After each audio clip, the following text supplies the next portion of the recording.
Center.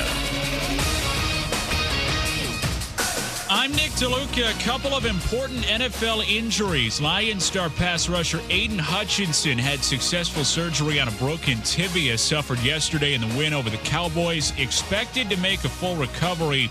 No timeline on a possible return. Commander star defensive tackle Jonathan Allen suffered a pec injury that is season-ending, has 2 sacks in 6 games this year. Eagles got a win over the Browns yesterday. Head coach Nick Sirianni in some hot water for chirping with fans afterward. Says his energy should have been elsewhere. I was trying to bring energy yesterday, enthusiasm yesterday. And I'm sorry and disappointed on how my energy was directed at the end of the game. And my energy should be all in on coaching, motivating, right, and celebrating with our guys. Eagles 3-2 after the win. NLCS Game 2 this afternoon. Dodgers looking to go up 2-0 on the Mets today, going bullpen game. Mets starting Sean Manaea. LA minus 145 on the money line on ESPN. Bet coverage underway on ESPN Radio. Hey, it's your resident Super Bowl champ Chris Candy coming up Tuesday. Lions, Ravens, or Texans? I'll tell you which team now sits atop my challengers to the Chiefs at 6:30 a.m. Eastern. It's unsportsmanlike 6 a.m. Eastern right here on ESPN Radio, ESPN2, and ESPNU. Matt Moscona. I'm very important. After further review. Say it one more time. After further review with Matt Moscona. And here we go. Live from the Mercedes-Benz of Baton Rouge studio. Let's ride! Woo!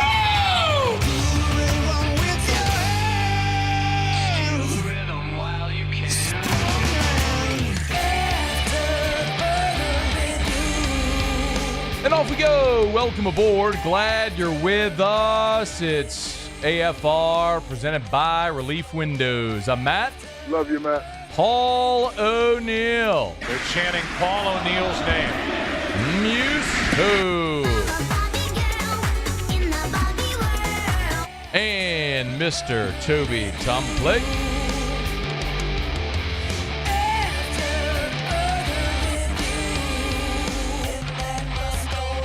All right, we're here. Glad you are as well. Get out there and make it a good one. Peter Burns, next hour. We got a ton to do. Let us begin as we do every single day. It's time to pop the top on another edition of AFR with Bud Light. Drink easy. Now they'll motion Lacey back to the right side of the formation. Here's the snap. Pump fake by Nussmeier. He's going to throw towards the end zone. Caught! Touchdown! Fighting Tigers! Tigers win! Tigers win! In the right corner of the end zone. 25-yard strike to Kyron Lacey. And the Tigers indeed walk it off here at Tigers Stadium with a 29-26 victory. A call that I am certain we will all hear many times for as long as the good Lord allows us to live. LSU beats Ole Miss 29-26 in overtime, a game that had just about everything in it, a game where LSU never led until they did, and the only one that mattered, the final count. That is a game that we will remember forever. You know, on Friday we were here and we talked about immortality. We talked about Billy Cannon's run. We talked about how 52 years after the play, Dr. Brad Davis is still telling the story about the night the clock stopped in 1972. Jacob Hester against Florida, who incidentally is the one who gave you the woo on that call. All those fourth downs. Matt Mock to Skylar Green against Georgia. We could even look at Burrow to Jefferson, 3rd and 17. Now, that was on the road, but it rings the same. Flynn to Bird. Name it. There are certain names, there are certain legacy plays and moments that as soon as you say it, as an LSU fan forever and ever, when you say 3rd and 17, Cannon's run, we know exactly what you're talking about, right? You got a couple of more of those on Saturday night. And they're so rare, and it's why when the stage is set for the possibility of one of those, you got to go into the stadium and appreciate it, or watch it wherever you are and understand you're watching the opportunity for a moment you'll remember for the rest of your life. And the Tigers delivered. For as long as Garrett Nussmeier and Aaron Anderson live, until the Lord calls them home, people are going to ask them about that fourth down play. For as long as Garrett Nussmeier and Kyron Lacy walk this earth, people are going to bring up that overtime play. Absolutely incredible theater. A phenomenal outing for the LSU Tigers at a time where your season and Ole Miss's season were on the line. You had to have it, and the Tigers delivered. We could start in so many places, but I'm going to start with the defense. That was an incredible performance, and I don't think there's many times where we're going to come here on a Monday after LSU plays a game and the Tigers give up 460 yards of offense to their opponent, 464 to be exact, and I'm going to tell you, that was an incredible performance. But in life, in sports, context matters. It's one of the best offenses in college football. An LSU defense that hadn't been great this year. That's a team a year ago you faced, and they flat embarrassed you. This defense, when they needed to be great, they were great on Saturday night. Ole Miss was just 3 of 5 in the red zone.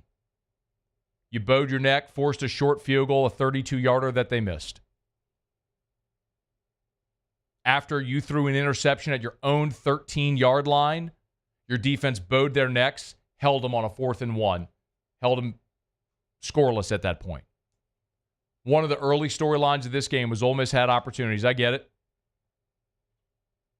Trey Harris should, on the second play of the game for Ole Miss, should have had an 81-yard touchdown. Dropped it. It's on him. Ole Miss could have had a 10-0 lead. If he catches that ball, they make the 32-yard field goal. Missed it. Could have gone up bigger. Got stuffed on a 4th and 1. LSU consistently made the plays to force the pressure onto Ole Miss, and time and again, Ole Miss buckled. I mean, we could talk about the turnover before the half. What a play by Whit Weeks. Ole Miss gets the ball with 34 seconds before halftime. They're going to try to go make something happen. 2 quick completions, they could kick a field goal. What happens instead on the first play? Whit Weeks rips the ball out. Dominant McKinley recovers it. Boom. You get 3 points before half. So instead of going to half 17-10, you go to half 17-13. You could argue that's the difference in the game, all else equal. What about the havoc? We heard so much about the Ole Miss pass rush, about how they led the country in sacks, led the country in TFLs. LSU's defense, 6 sacks, 9 TFLs, 11 pass breakups, 5 quarterback hurries, 2 forced fumbles, and an interception. That's havoc rate. Havoc rate. If you're not going to hold them under 300 yards, make it really hard on them and be opportunistic, and that's what LSU did time and again. How about the defensive snap counts? Zy Alexander, who Brian Kelly said after the game, got one of the game balls. There were 87 defensive snaps in this game for LSU. Zy Alexander played 87 defensive snaps. Whit Weeks, who was named the SEC Defensive Player of the Week. Who else would be named SEC Defensive Player of the Week? 18 tackles for Whit Weeks. Played all 87 snaps in the ballgame. Ashton Stamps, 87 snaps in the ballgame. Sage Ryan, 86. Jordan Gilbert, 85. Major Burns, 84. The coaching staff asked the veterans on defense, Zy Alexander, Sage Ryan, Jordan Gilbert, Major Burns, fellas, y'all been through SEC wars. Need you to stand up and go play big. They did. How about Garrett Nussmeier? We could highlight so many individual performances. Y'all, Garrett wasn't his best, by his own admission. 22 of 51. Completed only 43% of his passes. Talked to a lot of people after the game. Let's say people who watch film and know that sort of stuff. Said Ole Miss decided to drop coverage. They decided not to bring a ton of pressure. They played coverage to make it really tight on Nussmeier. Double teaming receivers, tight windows, and it showed. It was hard for him to fit the ball in tight windows and find guys that were open. It's hard for LSU's receivers to get separation. Ole Miss has really good players. Ole Miss thought their defensive line could win. The LSU offensive line did not allow a sack. How about this number? Will Campbell in 56 pass protection snaps. 56. Against guys like Centarian Perkins, Princely Umanmielen, who was in the game on that final drive, by the way. 56 pass rush snaps for Will Campbell. 0 pressures. Did not allow a pressure to that Ole Miss defensive front, which was leading the country in sacks and TFLs. It was the good-on-good matchup we talked about all week, and LSU's offensive line won it in a landslide. But Nussmeier, every time you needed a play, he made it. Do you realize? I don't know if you realize this. When Ole Miss went up 10-0 in the second quarter, after the 50-yard touchdown by Ulysses Bentley, do you realize this? Every single time Ole Miss scored from that point to the end of the game, every single time, LSU answered with points. Did you realize that? After they went up 10-0, LSU put together a 6-play touchdown drive to pull within 10-7. That was Trey'Dez's green touchdown. Ole Miss scored again to go up 17-7. LSU got the field goal before half. And then another field goal before half after the turnover. Ole Miss kicked a field goal to go up 2013. LSU answered with a field goal to make it 2016. Got the 3 points right back. Ole Miss kicked a field goal to go up 23-16. LSU answered with a 13-play, 75-yard touchdown drive to tie it at the end of regulation. And then when Ole Miss kicked the field goal in overtime, LSU answered with a touchdown. Every single time when it got to 10-0, every single time that Ole Miss scored, LSU immediately answered with points. Not a couple of drives later. The ensuing drive answered with points. Brian Kelly has preached about complementary football. You got it. Said it from the beginning of the year.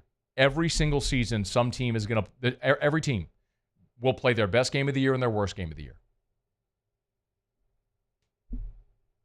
My hope is that the South Carolina game for LSU was their worst game of the year and they managed to win it. You might have seen LSU's best game Saturday against Ole Miss, or maybe they just keep getting better. I'd love to see a higher watermark already than what we've seen. But I will point this out. As epic as that win was, as much as we will talk about that forever,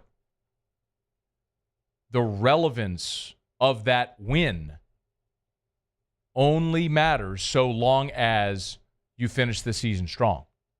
If you go lose to Arkansas on Saturday, the relevance of that win is muted. It doesn't erase the memories that we all had of watching the game and being thrilled, but the relevance of the win is muted. In 1997, LSU beat Florida. First time ever, tear down the goalpost. First time ever beating number one. A week later, they lose to Ole Miss in Tiger Stadium. Just go back 2 seasons. You beat Alabama. Awesome. Epic win, overtime, all that stuff. Yes, you beat Arkansas the next week in a slugfest. But remember, you went to College Station and lost to a 4-win Texas A&M team. They finished that season 5-7 instead. How different is your postseason going to the SEC championship game with just 2 losses? Maybe not at all. But maybe. You got to go finish the season strong. Epic win, great night, performances we will talk about forever. All right, our show open every day is brought to you by Bud Light. Drink easy in Louisiana with the great taste of Bud Light. Official beer of the Tigers and the official beer of the Saints. You might need a few Bud Lights to get through Sundays or this Thursday moving forward, but more on that. Again, we appreciate our friends over at Mockler Beverage and Bud Light. Gave us a couple pair of tickets last week to give away to the Ole Miss game. Congrats to our winners who got an opportunity to go to that game. As a result, Cameron and Melissa were our winners, so congrats to them. Hey, look, if you're going to be watching the game in the stadium, at home, Monday Night Football tonight, just make sure you got plenty of ice cold Bud Light, the official beer of the LSU Tigers. You'll find the official 100-year of Tiger Stadium Bud Light aluminum bottles, the cans, Saints cans as well. It's Bud Light. Drink easy with the great taste of Bud Light. Okay, we'll knock out a break, y'all. Monday show is brought to you by Relief Windows. We'll come back. We'll switch gears. I do want to react to the Saints' loss to the Bucs. I don't know that there's a ton to talk about specifically with the game. It's more so big picture stuff with New Orleans now, but we'll delve into all that. And Peter Burns a little more than an hour from right now. We're glad you're here. It's AFR. AFR.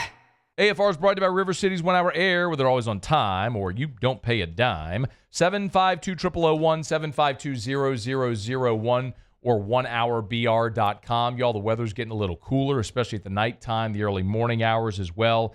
Low today is 65. We're starting to see some low 60s, high 50s. You know what that means? We're getting close to having to kick on those heaters. Before you do, make sure you call River City's 1 Hour Air. Make sure that home central heater is clean, tuned up, and efficient and safe for the coming cold weather. I tell you this every year, but your heater lay dormant for months. It could collect dust. It could be a hazard.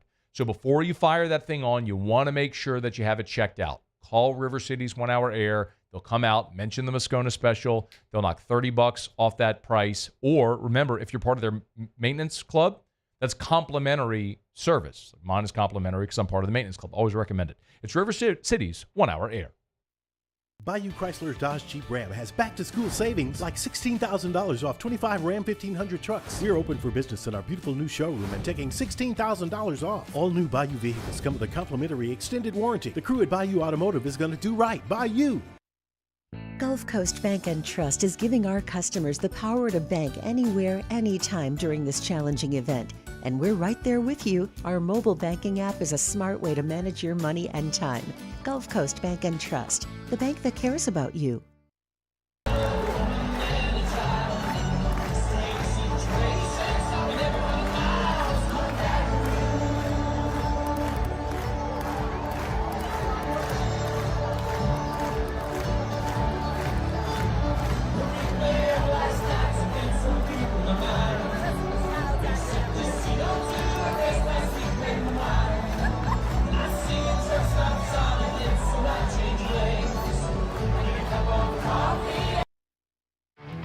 There it is, the extra mile, on the border of expected and extraordinary for those willing to go further, like vans customized for work or play, with safety and tech to keep you connected, supported by a 5-star sales, service, and finance team, and backed by the 1-star you know. So go the extra mile. It's never crowded, because so few have what it takes to go there. Mercedes-Benz Vans.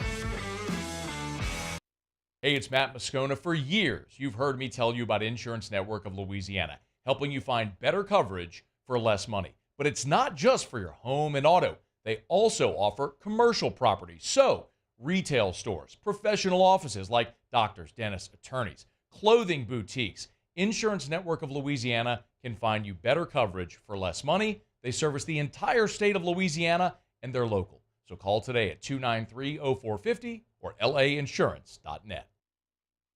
Jerry and Benny Payne began Central Plumbing Company out of their driveway in Tanglewood subdivision.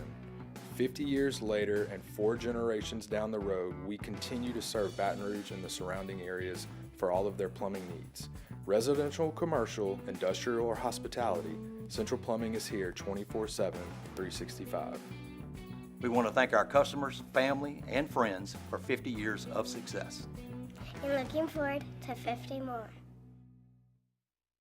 Gulf Coast Office Products is a nationally recognized Savin office equipment dealer based right here in Louisiana. Over 100 employees strong, Gulf Coast has the boots on the ground to support all vertical markets, from education, engineering, legal, and finance. With the latest in office technology, from desktop to production segment units, Gulf Coast and Savin have the perfect fit for you.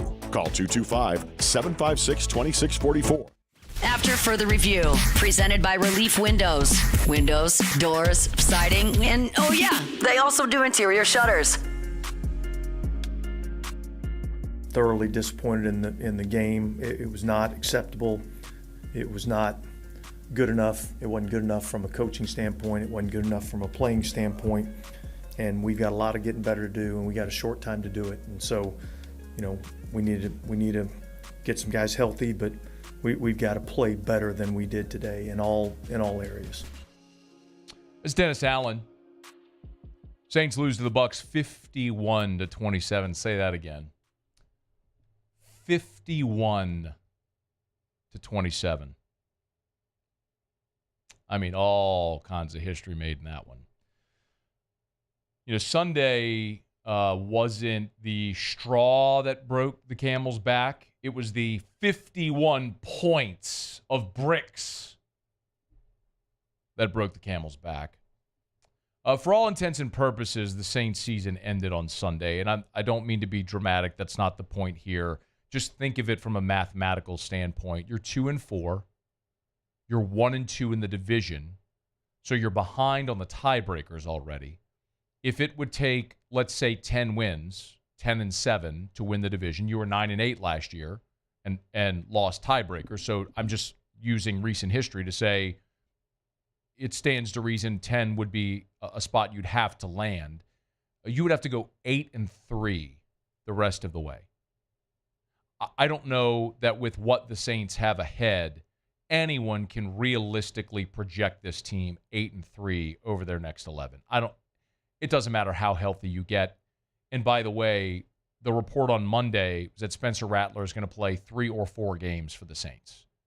That included the Tampa game. So he'll play this week against Denver, and then very likely your next time out as well, potentially 2 more times out. We'll get there. And I'm not upset that the Saints lost. I didn't anticipate the Saints were going to win this game for all the reasons that we talked about. I mean, you have a rookie quarterback making his first start. You're on your 4th starting center in as many weeks. You went from Eric McCoy to Shane Lemieux to Lucas Patrick to Connor McGovern. 4 weeks, 4 starting centers. That's brutal. I mean, starting a rookie quarterback, even with an offensive line intact, is a massive ask. And then you put him there, and then there's no Taysom Hill, and then Chris Olave gets hurt in the first quarter. There's no Pete Werner. There's no Will Harris. Tyrann Mathieu got injured during the game. It's not that you lost, but it's how you lost that is unacceptable. I mean, coming off the loss on Monday Night Football to Kansas City, you're 2-3. It's a divisional opponent in your building. Your season feels like it's on the brink. You can't drop to 2-4. You can't lose another divisional game for the tiebreaker purposes we talked about. You have got to go out on your home field and give an incredible effort to try to win a game. And you give up 51 points? They got a 50 burger on you. 277 rush yards? That's the most rushing yardage allowed under Dennis Allen. The 4th highest total in franchise history, by the way. 15 missed tackles? That's the most of the season.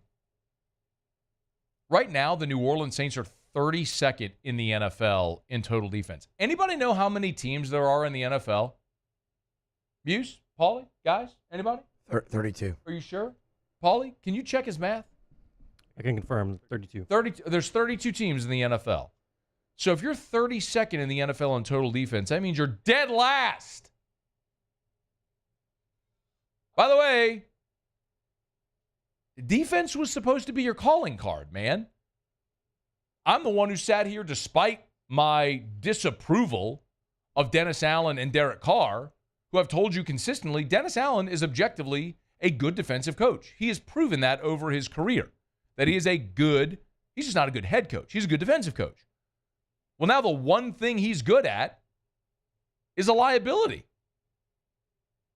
And you are literally the worst defense in the NFL right now. And listen, you can say all you want about injuries, and I don't want to hear that today. You had Cam Jordan, Demario Davis, Brian Brzee, Carl Granderson, Willie Gay, Chase Young, Marshawn Lattimore, Alante Taylor, Paulson Adebo. You had all those guys playing on Sunday. Maybe you don't hold them out of the end zone.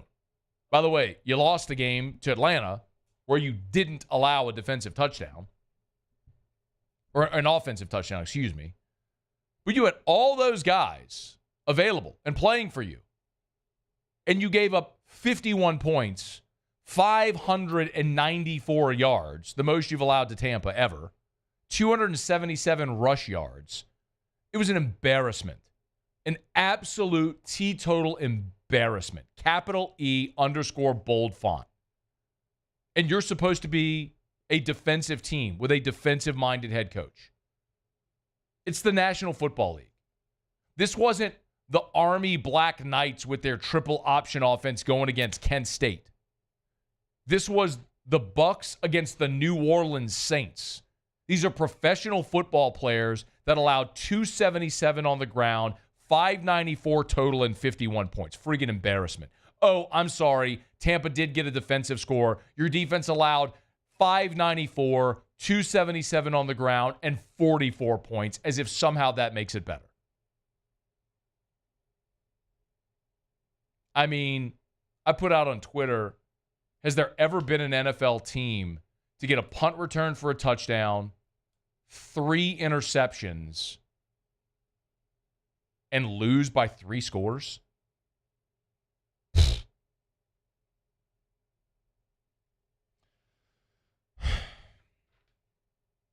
Someone did reply, by the way.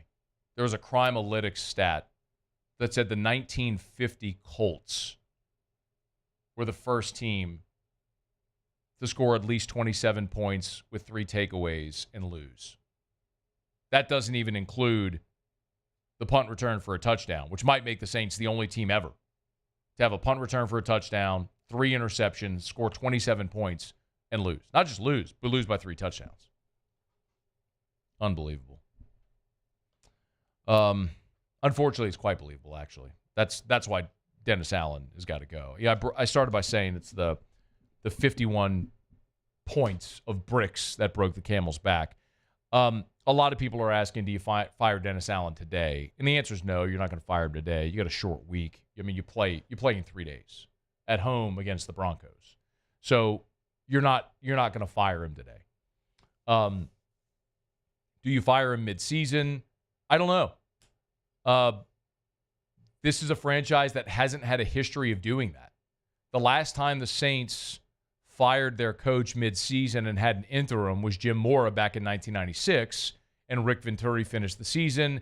Then you hired Mike Ditka. I mean, you didn't fire Ditka midseason. You didn't fire Jim Haslett midseason. I don't know that's something that they're going to do. And I don't know what Gail Benson would do in that respect. It's totally unprecedented. So I don't know if she's going to fire him midseason or let him coach out the string. But you might get to that point. I mean, I could argue that if you fire Dennis Allen, if you're going to fire your coach midseason, I think you do it for one of 2 reasons. Either you're trying to salvage something and you feel like it could inject some life into your team, or it's an opportunity for a dress rehearsal for the next guy. Like, look at Antonio Pierce with the Raiders last year. Was the interim, they made him the permanent coach. Now, I don't think Clint Kubiak or Joe Woods or somebody like that is getting the job full-time, but it is an opportunity, could be potentially, for Kubiak to audition for a head coach, or for Joe Woods to audition as a defensive coordinator, considering, yes, he's the DC in title, but this is Dennis Allen calls the defense. It's his defense. So that's all possibilities. But I'll say this, if you lose ugly to Denver on Thursday, that may be the opportunity to do it, because you're not going to fire the coach on a short week like this. But when you play on a Thursday night, it's kind of a mini bye, right? I mean, you have 10 days between games.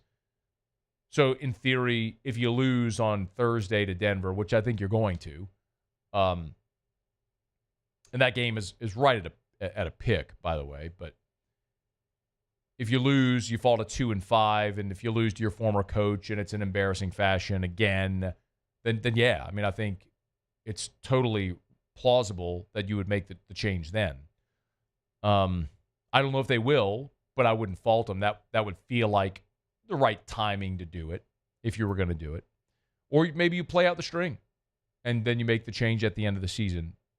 But at this point, it's inevitable that Dennis Allen is going to be done. You're going to miss the playoffs again. It'll be the 4th consecutive year that you've missed the playoffs. And you continue to just regress in every way. And the crazy thing, and our guy Ross Jackson over at LouisianaSports.net has a great column about this if you want to go read it.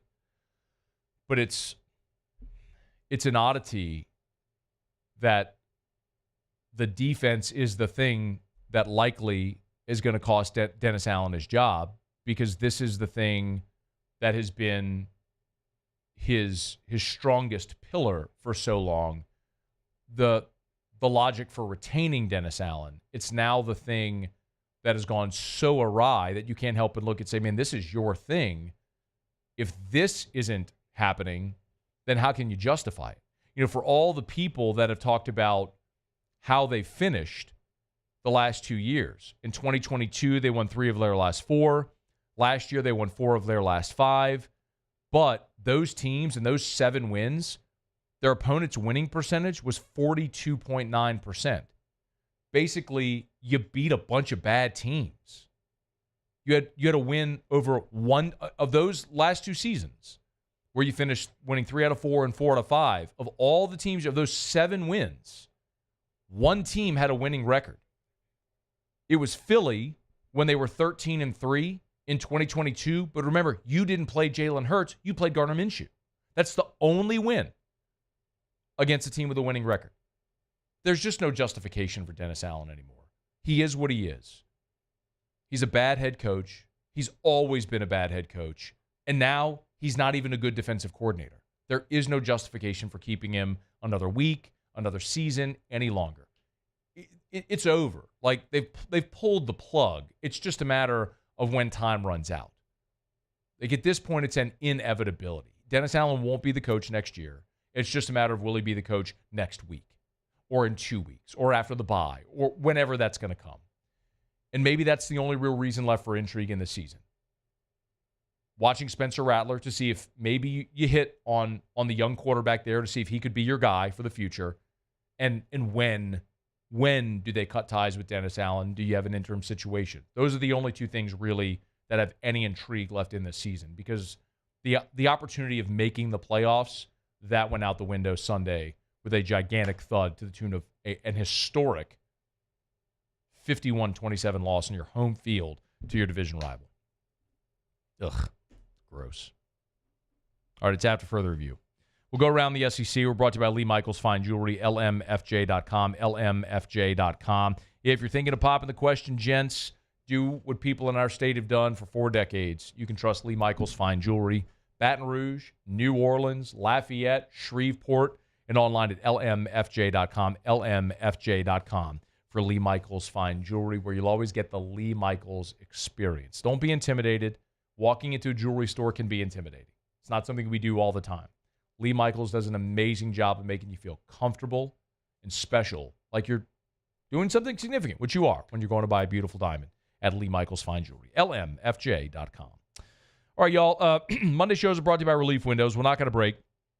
Ton to get to today. I mean, what polar opposite ends of the spectrum this football weekend? The elation of the LSU win, the absolute devastation of an embarrassing Saints loss. But we'll get through it all here. Peter Burns in 1 hour. We'll come back. We'll go around the SEC. A starting quarterback in the SEC has been lost for the season, which means when LSU faces this team, they'll be facing a backup, which adds a different layer of intrigue. We'll get into that. What we learned from the college football and pro weekend, we'll get to that coming up here in just a little bit as well. Ton to do. Stay here. It's AFR.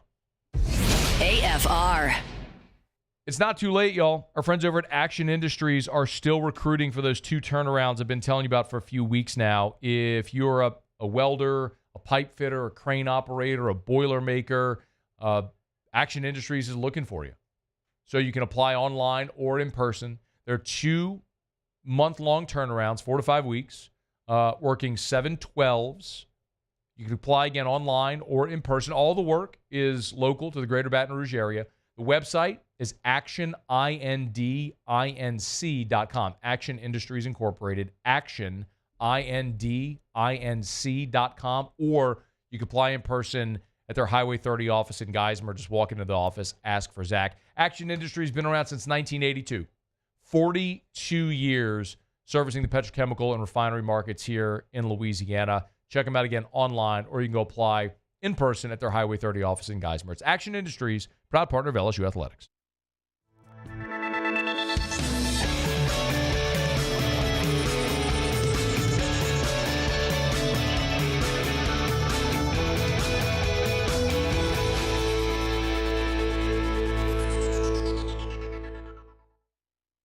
Join us at Pro Dreams in Mandeville for our special event, A Day of Champions.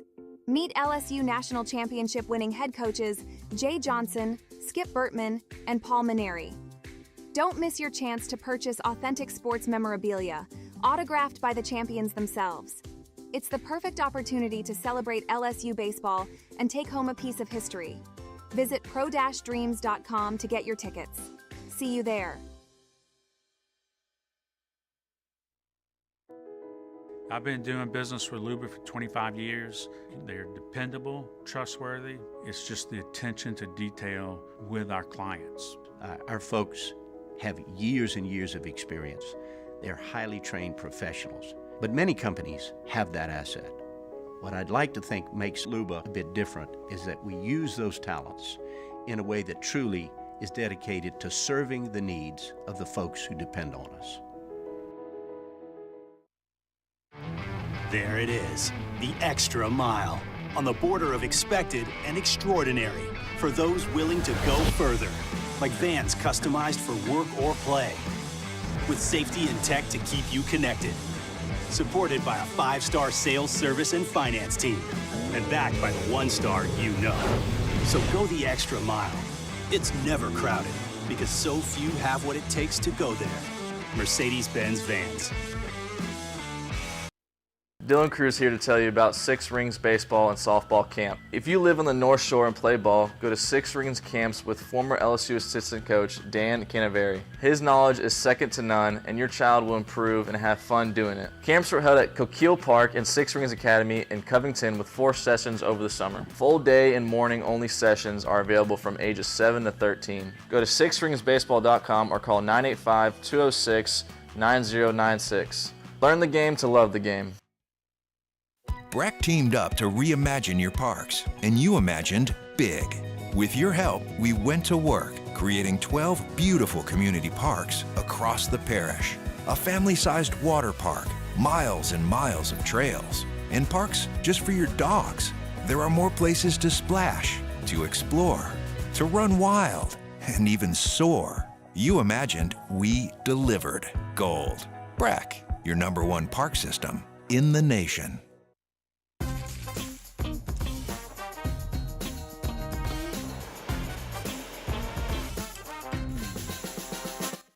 After further review, presented by Relief Windows. Windows, doors, siding, and oh yeah, they also do interior shutters. We've worked really hard for this victory. The preparation, as I mentioned, was outstanding, so I want you to enjoy it, make good decisions, be smart, represent LSU in a positive way. But here's the big but. You got Arkansas on the road, and that is a tough opponent. So, we got to get right back at it. Brian Kelly, after the game on Saturday, stating the very obvious. Look, LSU and Arkansas, you don't need me to remind you if you're familiar with this series at all, but LSU and Arkansas has just never been easy for a lot of reasons, man. Arkansas sees this as a real rivalry game. LSU generally doesn't, so Arkansas elevates for this game while LSU doesn't. So I've always pointed out, it doesn't matter what you think of this series or this game. The bottom line is they do. It's like the old line from Rocky. Like he doesn't know. Like he doesn't know it's a show. He thinks it's a damn fight. So yeah, man. Like you got to show up ready to roll. And when you look historically at LSU going to Fayetteville, I mean, in 2022 it was 13-10. Back in the COVID year, it was 27-24. That was TJ Finley in the rain with the game-winning touchdown pass late. 2018, you beat them 24-17. 2016 was the last time you really blew them out. I mean, it was 38-10. It was the week after you got shut out by Bama on your home field. You went to Fayetteville and you blew them out 38-10. 2014, you lost 17-0 in that freezing cold game. 2012 was a 7-point game, 20-13, where Jarvis had the incredible touchdown in the back of the end zone. You lost there in Little Rock in 2010. That was the Ryan Mallett team, 31-23. 2008, Miracle on Markham Part 2. You lost 31-30. 2006 was the 31-26 game. That was the great game where Darren McFadden and Trenton Holiday had the back-to-back returns. Incredible game. You blew them out in 04. 02 was the Miracle on Markham, 21-20. It's just never easy, man. Like, you can keep going back. You lost there in 2014-3. 98, you got blown out there, 41-14.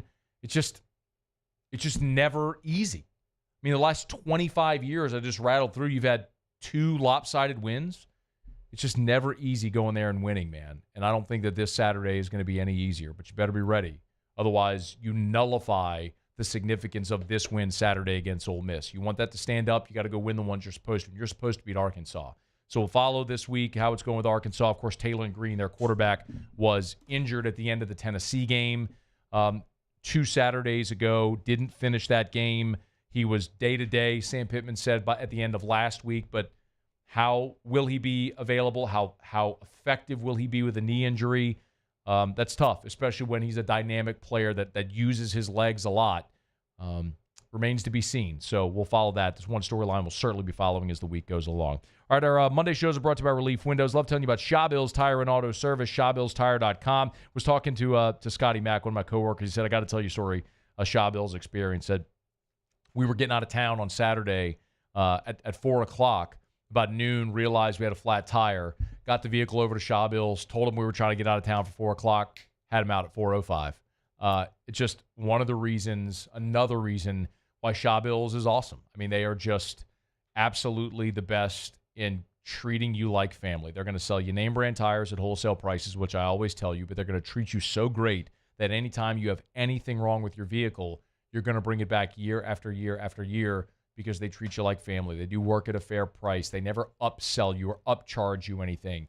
You're going to feel like you had an honest experience. It's Shawbill's with locations all over South Louisiana. Find the location nearest you at shawbillstire.com, shawbillstire.com. Shawbill's, we keep you rolling. All right, do it every day about this time. Let's go around the SEC. Around the SEC, bringing you the biggest news from the nation's best conference, the Florida Gators. Billy Napier confirmed a report that Graham Mertz has torn his ACL. He'll be out for the remainder of the season, actually meaning his college career is over. Mertz suffered the injury in the third quarter of Florida's loss to Tennessee Saturday.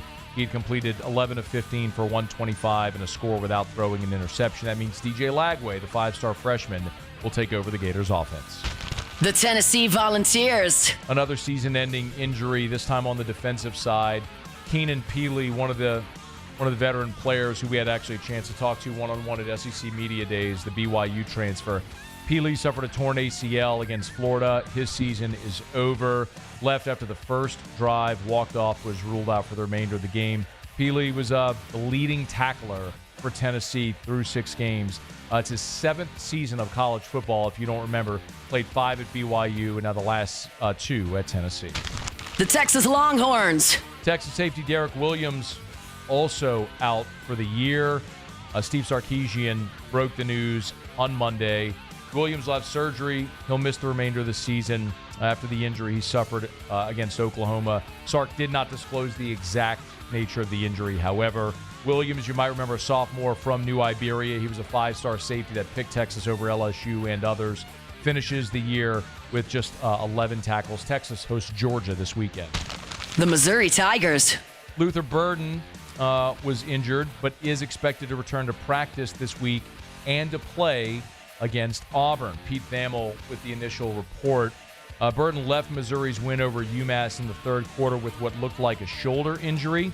Before leading the game, he had 5 catches for 59 yards. Also had 2 rushing attempts for 68 yards and a touchdown.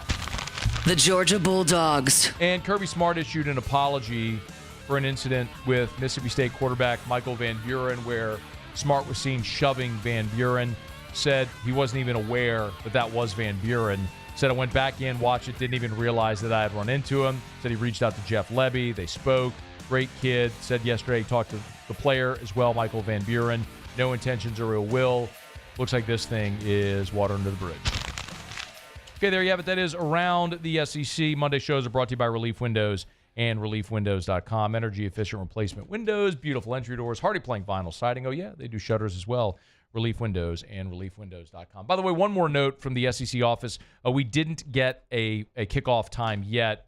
They flexed LSU and Texas A&M, so it'll either be 2:30 or a night game. We know it won't be 11 a.m., but it'll either be 2:30, 3, or a night kickoff from Kyle Field. Very, very likely they're waiting to see the results of this game. If LSU beats Arkansas and Texas A&M beats Mississippi State, and you have a potential or bordering on a top 10 matchup, then that's going to be the night game on ABC. I think we can all understand that. ABC is feasting on the Southeastern Conference. The numbers and the quality of the product has just been absolutely outstanding that they've delivered. And to have all these games on ABC instead of floating across ESPNU and the SEC Network, ESPN2, everywhere, it's been a huge win so far for ABC and for ESPN. So we'll wait and see. But the results of this week's game will determine what time they kick off from Kyle Field. All right, it's after further review. We'll knock out a quick break. Every Thursday, Muse, Paulie, and I tell you 3 things we're watching on the football weekend. We come back on Monday and recap it. We'll do that next on AFR. AFR. AFR is brought to you by Clegg's Nursery with 4 locations in the greater Baton Rouge area. Siegen near Airline, LA 16 in Denham, Mid-City on Donmore, and the Garden Center on Greenwell Springs. Buy local, shop local. Been telling you that over at Clegg's Nursery. They've been helping Louisianians and helping the greater Baton Rouge area for 60 years. Hey, I was emailing earlier today with Miss Teresa over at Clegg's, and she wanted me to make sure I mentioned this week that we're pushing the Baton Rouge Green Tree Spree. It's this Saturday, October the 19th, 8 a.m. to noon at the Siegen Lane store only. So if you want more information, you can get it on their Facebook page. Just search Clegg's Nursery. You'll see it right there. But the Baton Rouge Green Tree Spree is this Saturday, 8 to noon. Again, every Baton Rouge green tree that's approved, that's purchased at Clegg's, will be donated. There'll be a donation made to the Baton Rouge Green mission. So learn more at Clegg's Nursery at their Facebook page. But this Saturday, the Baton Rouge Green Tree Spree. At Atmos Energy, our Smart Choice solutions help customers save energy and emissions with rebates up to $500 off high-efficiency natural gas appliances, smart thermostats, and weatherization upgrades. Together, we're fueling our energy future. Bayou Ford has the new inventory to get you in a new Ford truck or SUV today, or customize your next vehicle just the way you want it. All new Bayou Ford vehicles come with a 1 million mile powertrain warranty. The crew at Bayou Ford is going to do right by you. I've been doing business with Luba for 25 years. They're dependable, trustworthy. It's just the attention to detail with our clients. Our folks have years and years of experience. They're highly trained professionals, but many companies have that asset. What I'd like to think makes Luba a bit different is that we use those talents in a way that truly is dedicated to serving the needs of the folks who depend on us.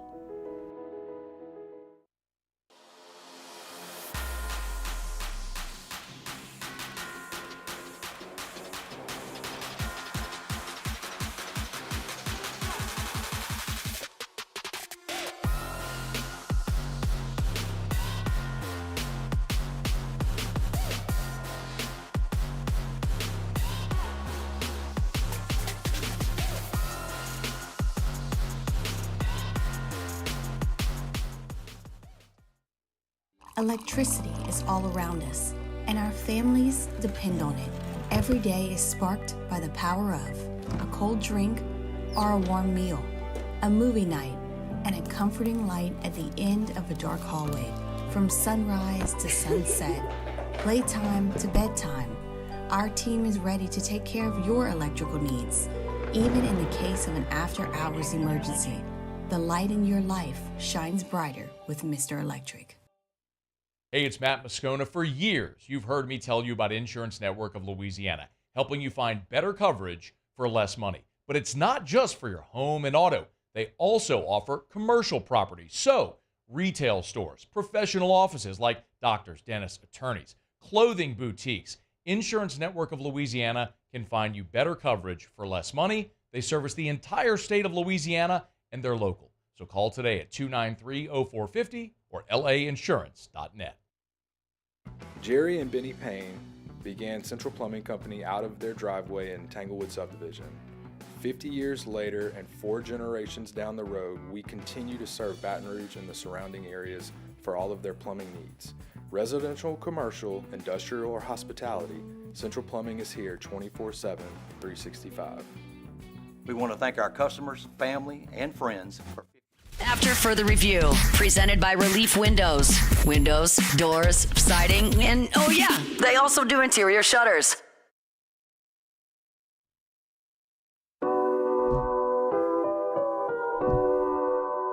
All right, wrapping up hour number 1. Hey, after Sports Center, I want to get into some nuance of the LSU defense. We always like to look at the Pro Football Focus grades and snap counts. Some of what Brian Kelly told us going into the bye after South Alabama, I want to cross-check it with what we saw Saturday night against Ole Miss. I think this is going to be very revealing. We're going to get to that coming up here in just a bit after Sports Center. Right now, every Thursday, Muse, Paulie, and I tell you 3 things we're watching during the football weekend. We come back here on Monday to recap. We call it What We Learned. Let's do it. We watched. Now, let's review.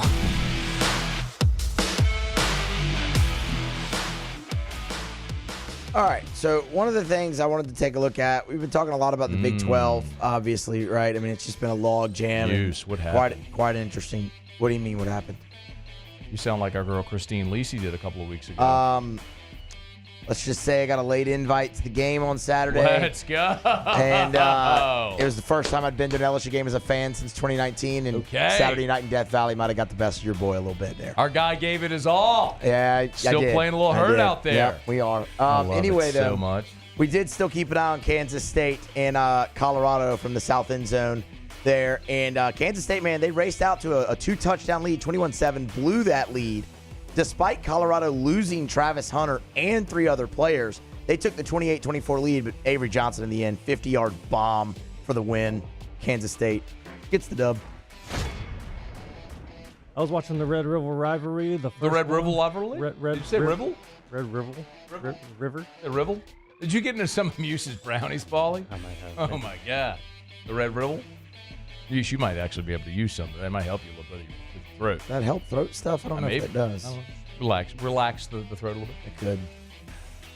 First game as SEC members. Quinn Ewers returned, threw for 199, 1 touchdown, ran for another. It was a slow start early, but it turned into a Texas rout. They face off against Georgia next week.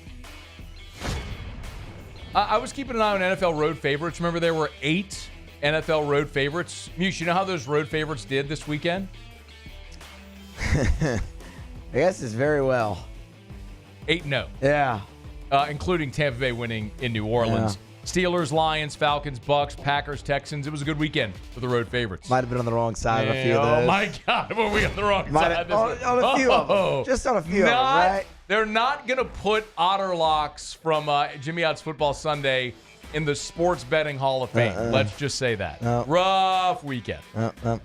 Drake May was the other rookie quarterback making his first start this week outside of Spencer Rattler. Wanted to keep an eye on it. 243, 3 tuds. He did have the 2 interceptions. Also showed off the wheels. How about this, though? His first touchdown pass career went to Kayshon Boutte. Saw it. The Patriots got beautiful destroyed. Ball, too. Yeah. It was a deep ball. The Patriots got destroyed because they're just not very good. But we'll see what happens with Drake May. I was watching the London Jaguars. No, you weren't. The London Jaguars. Yeah. You liar. You that were also not, was a You rout. were not awake and watching that game. I watched a little bit of it. No, you didn't. Bears put it to him.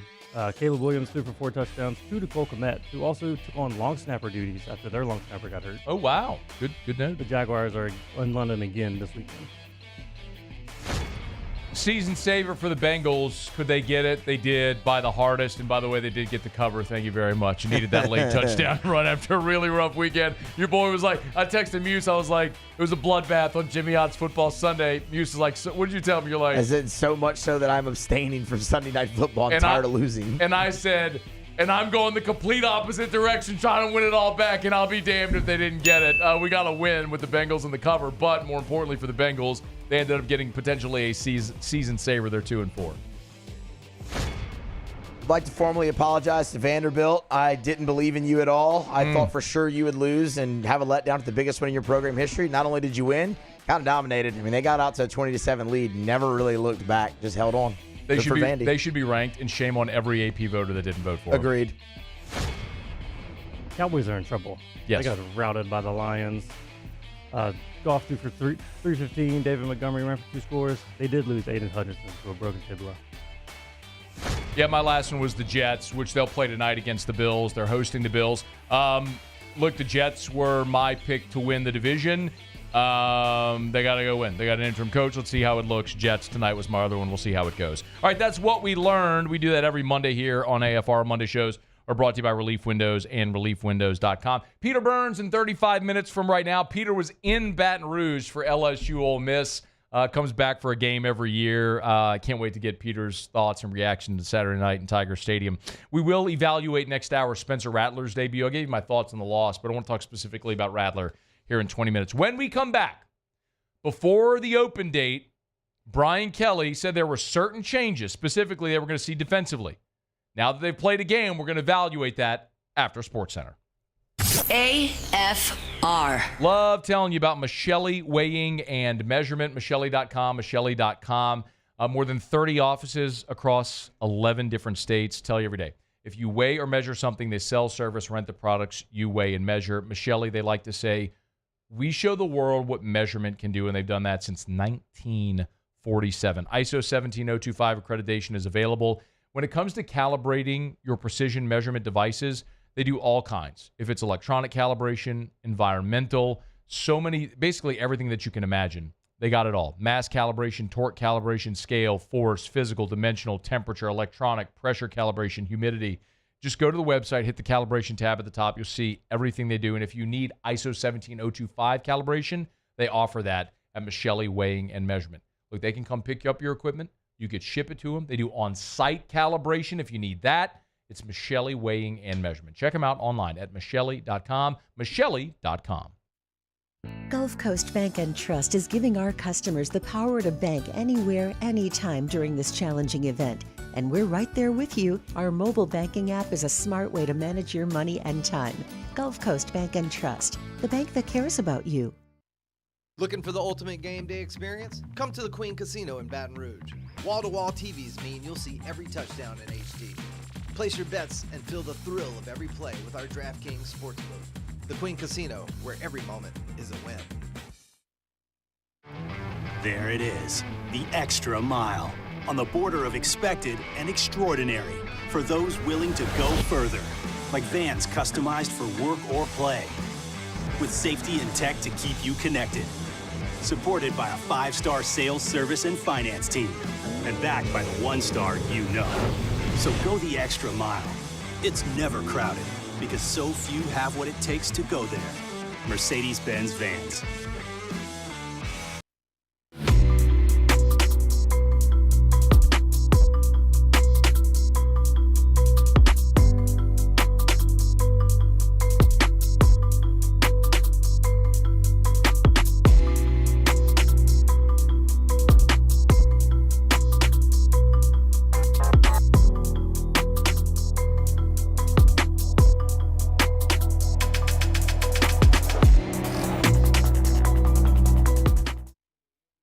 Gulf Coast Office Products is a nationally recognized Savin office equipment dealer based right here in Louisiana. Over 100 employees strong, Gulf Coast has the boots on the ground to support all vertical markets, from education, engineering, legal, and finance. With the latest in office technology, from desktop to production segment units, Gulf Coast and Savin have the perfect fit for you.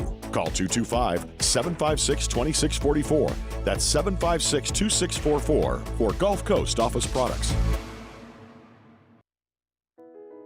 I've been doing business with Luba for 25 years. They're dependable, trustworthy. It's just the attention to detail with our clients. Our folks have years and years of experience. They're highly trained professionals, but many companies have that asset. What I'd like to think makes Luba a bit different is that we use those talents in a way that truly is dedicated to serving the needs of the folks who depend on us.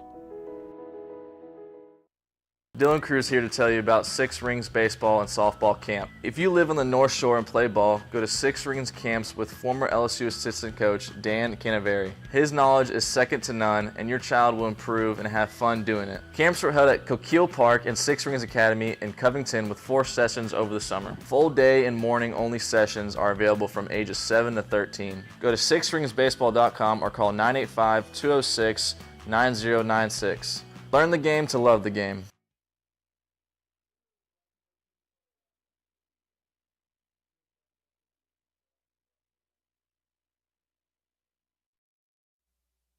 This is SportsCenter. I'm Nick DeLuca. NLCS Game 2 underway. Mets down 1-0 in the series, were shut out yesterday, have flipped the script this afternoon. Lead at 6-0, top of the third. Francisco Lindor got it started with a leadoff homer. Mark Vientos broke it open with a second-inning grand slam. 2 scoreless for Sean Manaea with 4 Ks. Mets have a 90% win probability according to ESPN Analytics. Play-by-play on ESPN Radio affiliates. Game 1 of the ALCS tonight, Yankees, Guardians in the Bronx. Carlos Rodon gets the start. Manager Aaron Boone confident he can deliver a good outing. You know, for him struggling there and get knocked out, whatever, in his last outing in the fourth, I also feel like he came out throwing the ball really well, you know, in his first big experience. So hopefully it's something that he can take from that outing, you know, that allows him to really break through and have that outing we know he's capable of. Anthony Rizzo back in the starting lineup tonight for the Yankees. He was out since September 28th with a couple of fractured fingers, batting 8th in the Yankee order tonight. Hey, it's your resident Super Bowl champ, Chris Candy, coming up Tuesday. Lions, Ravens, or Texans? I'll tell you which team now sits atop my challengers to the Chiefs at 6:30 a.m. Eastern. It's unsportsmanlike, 6 a.m. Eastern, right here on ESPN Radio, ESPN2, and ESPNU. Matt Moscona. I'm very important. After further review. Say it one more time. After further review with Matt Moscona. And here we go. Live from the Mercedes-Benz of Baton Rouge studio. Let's ride! Woo!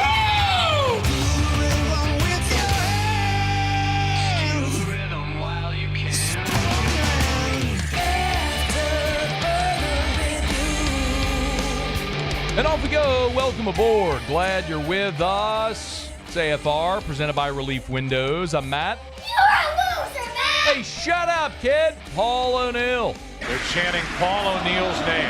Yes, sir.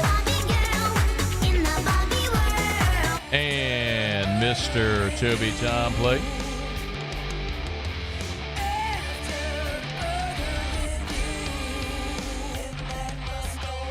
All right, we're here. Glad you are as well. Get out there, make it a good one. Peter Burns in 30 minutes from right now.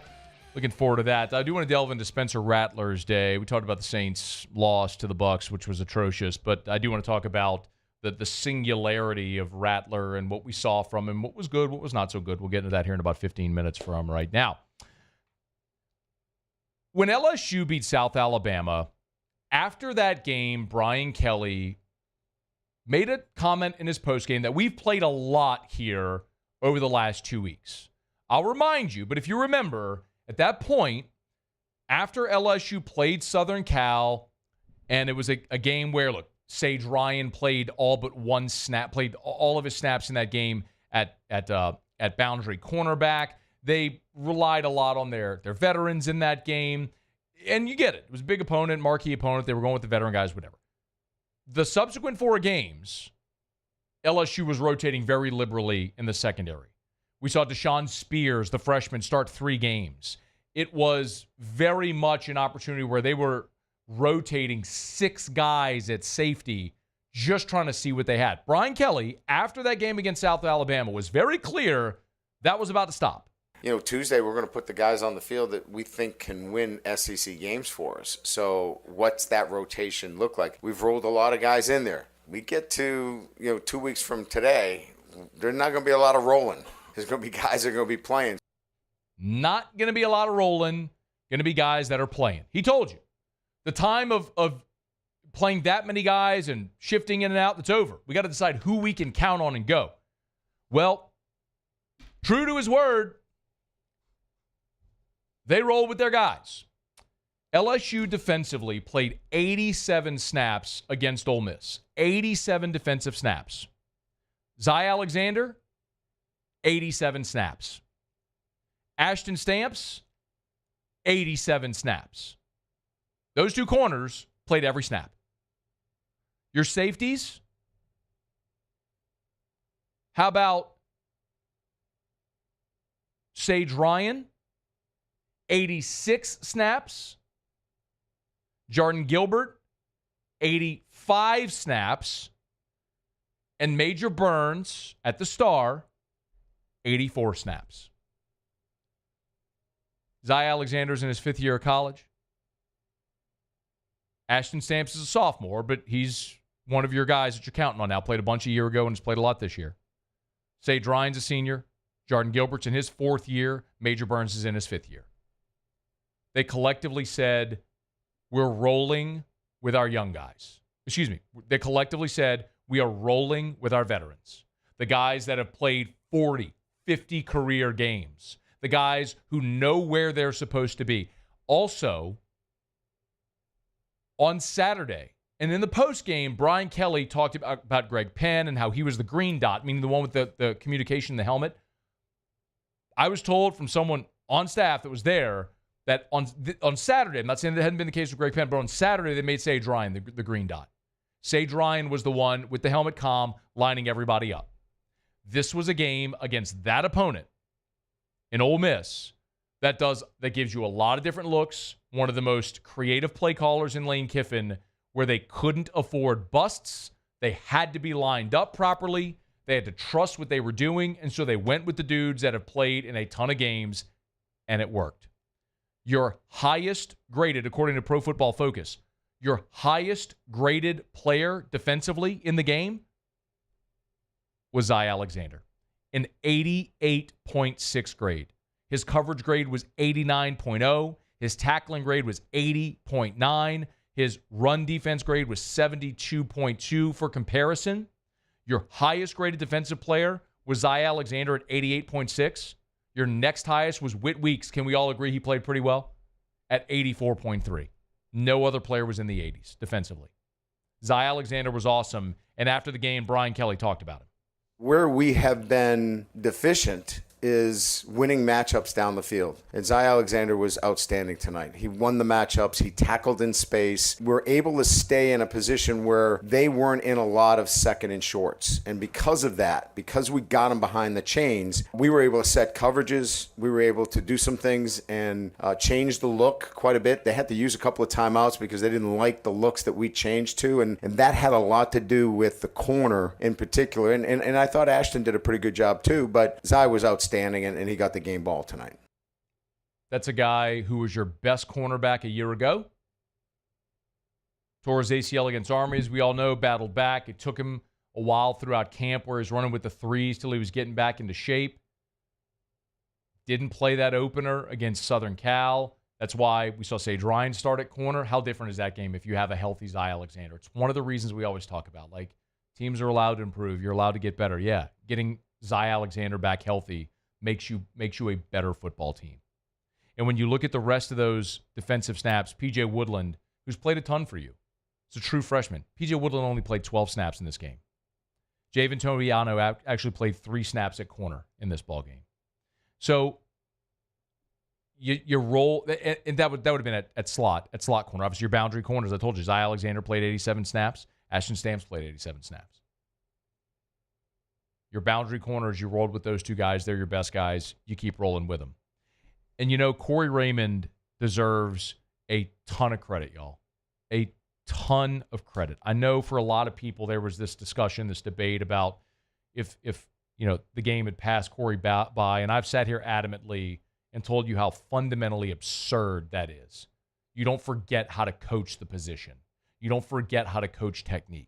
How to coach guys to backpedal, to flip their hips, to play the ball. Like, you don't forget those things. It's the same reason. I've said this a million times. It's why Pete Jenkins, at 82 years old, came out of retirement middle of the season last year and made LSU's defensive line better. Corey Raymond is a better cornerbacks coach than Robert Steeples. And this isn't a knock on Robert Steeples. It's a knock on Brian Kelly for hiring Robert Steeples. this isn't revisionist history. We talked about it at the time. You gave Robert Steeples his first ever college coaching job. The cornerbacks coach at LSU, that was a big miss by Brian Kelly. But he corrected it by bringing Corey Raymond back, and you've seen it. As it relates to the development of the defensive backs, that's why we hired Corey. Those are our expectations of Corey. He's got a lot of experience. He's in this business a long time, and he can impart that knowledge and that wisdom of coaching, cornerback position in particular, in a manner that it's not going to happen overnight, but it's going to happen in time. And he's got a lot of young players there, and the veteran that he did have there is getting healthier and healthier. And we're seeing Zy really come, to the forefront of the cornerback position for us. And so he's done a really nice job in what we've asked him to do. How about this? Among your starters, here's your highest graded players from PFF. Zy Alexander, number 1. Whit Weeks, number 2. SEC Defensive Player of the Week, by the way. Braden Swinson, number 3. SEC Defensive Lineman of the Week. And then your 4th highest graded starter was Ashton Stamps. Can we please give Corey Raymond his flowers? He deserves them. And those two guys played really well. They got stops. They had pass breakups. Zy came up with an interception in the end zone. Darn near had one in overtime. Went right through his arms, man. That would have, for all intents and purposes, ended the game. LSU could have run it 3 times, kicked a chip shot field goal to win it. But in any event, it all worked out.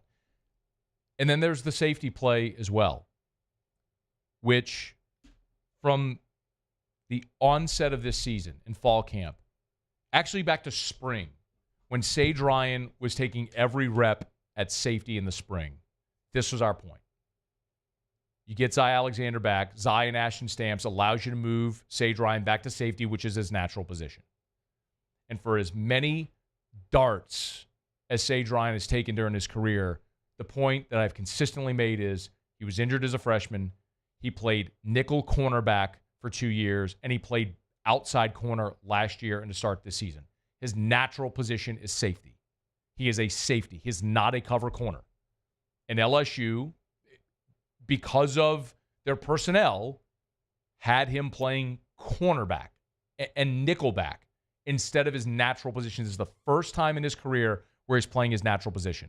And lo and behold, he's playing well. So, yes, I think it is completely plausible to look into the second half of the season and go, you stay healthy with these guys, you're a better defense. And a lot of this is getting guys to adjust and to accept what the coaches are telling them and what they're having them do. If Brian Kelly on Monday pointed out specifically Major Burns, who, by the way, probably had his best game as an LSU Tiger. This all comes down to trusting the teaching. So Major Burns, I'll give you, for example, Major's the easy pinata out there. Everybody likes to take a shot at Major Burns. Major's playing a position that requires a lot of run fits that, Harold Perkins had, right? He's really playing in a role where he has to run fit. And you have to trust that teaching. And it was, in my opinion, the first time where Major just trusted it. He just trusted, that's where I'm supposed to be, I'm going to go do it. And the success that he had was he just believes that what he's told to do is going to affect the outcome of the play. And he's a really good example of that and just trusting it. And he probably had his best game because of it. You're not great. You're not elite. This defense isn't going to be an elite defense. Can this defense, it's the question we've asked the whole offseason, can the defense be good enough to complement an offense, which still should be a top 20 scoring offense in the country? If your offense can go score 32, 35 a game on average, which they're capable of doing, can your defense be good enough to complement your offense and win games? They're starting to answer to the affirmative. I think a big step. They took a big step to that, obviously, on Saturday against Ole Miss. Okay, it's after further review. We'll get to Peter Burns here in 15 minutes. When we come back, I do want to give some reaction to what we saw from Spencer Rattler in his first start There was good, there was bad. It's not why they lost the game, but I do want to talk about him when we come back at AFR. After further review. Brought to you by Rouse's, the official supermarket of the New Orleans Saints. Rouse's.com, Rouse's.com. Tell you every single day about Rouse's. Hey, and there's always sales going on over at Rouse's. Highly recommend you check it out on the app, on their social media, Facebook page, Instagram, or the website, Rouse's.com, Rouse's.com. All of their specials are always there. You can go check out the weekly ad on the page. Go to the homepage. You'll hit the weekly ad tab, and you'll see all of the great specials that they have with discounts. If you're trying to make groceries, you want to do it affordably, you can. Also, if you're thinking of working at Rouse's, they got a Rouse's job fair coming up this Thursday, October the 17th, at tons of the different Rouse's locations. So if you want to check them out, you can on all of their social media over at Rouse's, the official supermarket of the New Orleans Saints. And also the newest Rouse's location, another Biloxi location coming up this Wednesday for the grand opening. More than 70 locations now. It's Rouse's.com. Rouse's, this feels like home. Breck teamed up to reimagine your parks, and you imagined big. With your help, we went to work, creating 12 beautiful community parks across the parish. A family-sized water park, miles and miles of trails, and parks just for your dogs. There are more places to splash, to explore, to run wild, and even soar. You imagined, we delivered. Gold. Breck, your #1 park system in the nation. The Windsor Senior Living Community in Mandeville, Louisiana is a beautiful, vibrant apartment community geared toward seniors. They are nestled right in the heart of Mandeville, where seniors live a more carefree lifestyle in spacious apartments with the peace of mind that comes from having a little extra help. Call the Windsor at 985-624-8040 to schedule a lunch and tour. Come see how the Windsor can be your passport to peace of mind. There it is, the extra mile, on the border of expected and extraordinary, for those willing to go further, like vans customized for work or play, with safety and tech to keep you connected, supported by a 5-star sales, service, and finance team, and backed by the 1-star you know. So go the extra mile. It's never crowded, because so few have what it takes to go there. Mercedes-Benz Vans. Electricity is all around us, and our families depend on it. Every day is sparked by the power of a cold drink or a warm meal, a movie night, and a comforting light at the end of a dark hallway. From sunrise to sunset, playtime to bedtime, our team is ready to take care of your electrical needs. Even in the case of an after-hours emergency, the light in your life shines brighter with Mr. Electric. Hey, it's Matt Moscona. For years, you've heard me tell you about Insurance Network of Louisiana, helping you find better coverage for less money. But it's not just for your home and auto. They also offer commercial property. So, retail stores, professional offices like doctors, dentists, attorneys, clothing boutiques. Insurance Network of Louisiana can find you better coverage for less money. They service the entire state of Louisiana, and they're local. So call today at 293-0450 or lainsurance.net. Jerry and Benny Payne began Central Plumbing Company out of their driveway in Tanglewood subdivision. 50 years later and 4 generations down the road, we continue to serve Baton Rouge and the surrounding areas for all of their plumbing needs. Residential, commercial, industrial, or hospitality, Central Plumbing is here 24/7, 365. We want to thank our customers, family, and friends for 50 years.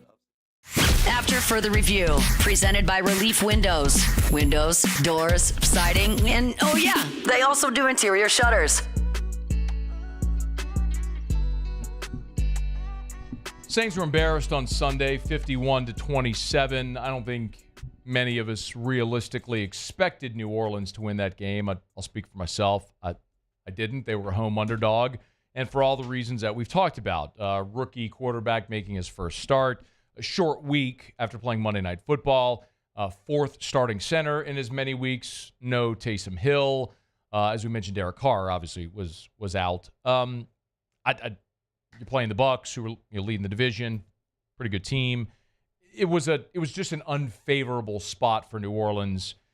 But they didn't lose the game because of Spencer Rattler. As a matter of fact, I think Spencer Rattler did some nice things in the game.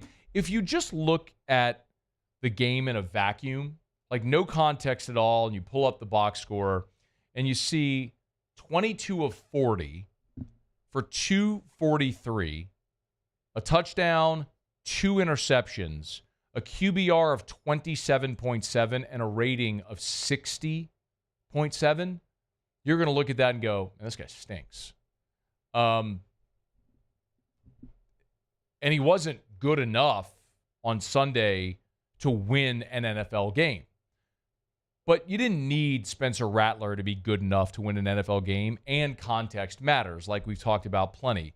You needed, Spencer Rattler was out there, like we just talked about. First start, short week, fourth center in as many weeks. You're missing 3 starters across your offensive front. All of your interior players, no Taysom Hill. I mean, it was a very unenviable spot that Spencer Rattler was in, but there was a lot of good as well. And Dennis Allen, after the game, in his post-game, although there wasn't really much to talk about, was asked about Spencer Rattler's debut. Here's what he said. I thought overall, he did some good things. I mean, there were some encouraging things, some things that he's going to learn from, from a mistake standpoint on his part. I don't think we did enough around him to help him. I mean, it was hard for us to be able to run the football. I thought they really won the kind of the interior part of the line of scrimmage, really probably on both sides of the ball. I think they won the line of scrimmage. I thought he did some things really well early in the game, and in particular the first half. And then, as the second half kind of went on, I thought, they started to pressure him a little bit more, we weren't able to be as good in protection, and, it made it more challenging for him. That's really the ticket. In the first half, Todd Bowles wasn't necessarily bringing a lot of pressure. All the Pro Football Focus grades bear that out. In the second half, they ramped up the pressure, sacked him 5 times, and very clearly it was just difficult. You take Chris Olave off the field as well. You've got a rookie in Bub Means, who had 5 catches and was a nice day for Bub Means. Touchdown. Spencer Rattler's first touchdown pass. Bub Means' first touchdown reception. There's some encouragement there.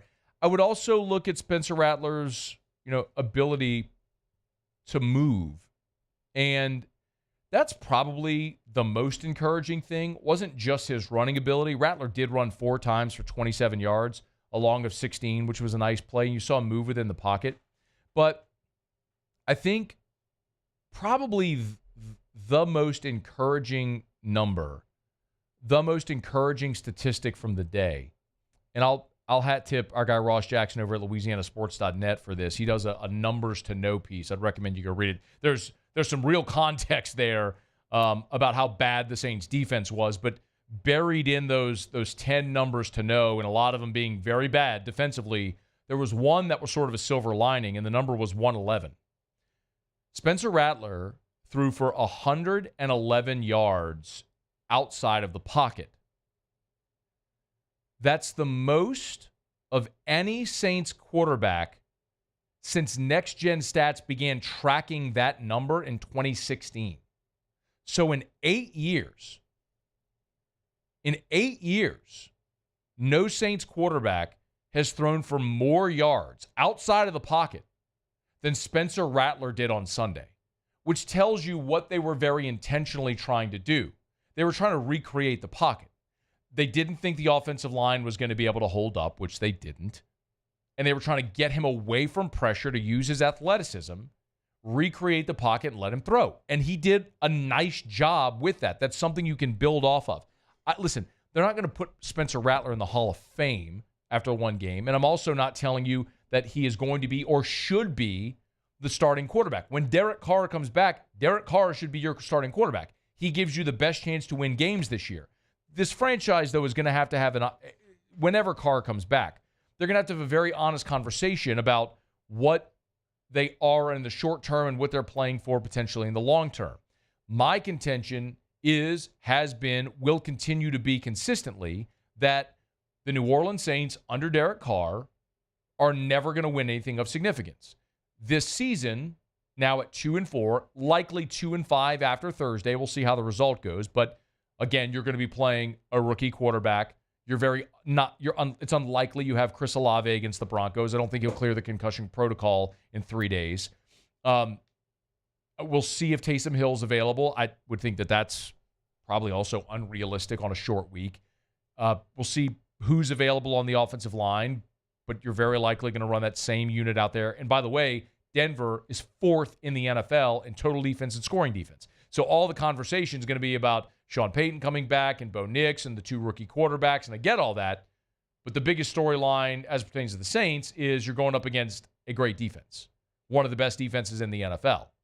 And that's going to be a real challenge for your rookie quarterback behind a mash unit on the offensive line without your best receiver, without potentially your best, most dynamic or versatile weapon, I should say, in Taysom Hill. So I don't think you're going to win this game. And so if you fall to 2-5, you're getting close to mathematical improbability of having even a mathematical odds of digging yourself out of that hole. So your season's going to be over. Do you ultimately try to play for the future with Spencer Rattler to see what you have there? I would prefer you continue to run Derek Carr out there, let Rattler continue to grow and learn instead of ruining him by having him struggle behind a bad offensive line and maybe ruining his confidence or whatever the case may be. But for the New Orleans Saints, their only way out of their mess is when you reset, you have to hit on a young quarterback. That can be on a rookie deal as you reset your salary cap, get younger as a franchise, and grow and build together. It's the only way to do it. You're not winning anything of significance with Derek Carr. You're going to miss the playoffs for 4 consecutive years. You're probably going to fire your coach and bring somebody else in. The saving grace would be if Spencer Rattler ends up being a guy capable of being a starting quarterback and a good starting quarterback in the NFL. And you saw some of that ability. The statistic of him, the passing yardage outside of the pocket, the most ever for a Saints quarterback, or at least in the last 8 years since Next Gen has compiled that statistic. You can see the athleticism, you can see the arm strength, you see the ability. Can he continue to grow and develop and function within the offense? That's the big question. But listen, they ain't putting him in the Saints Hall of Fame for Sunday. It wasn't anything to write home about.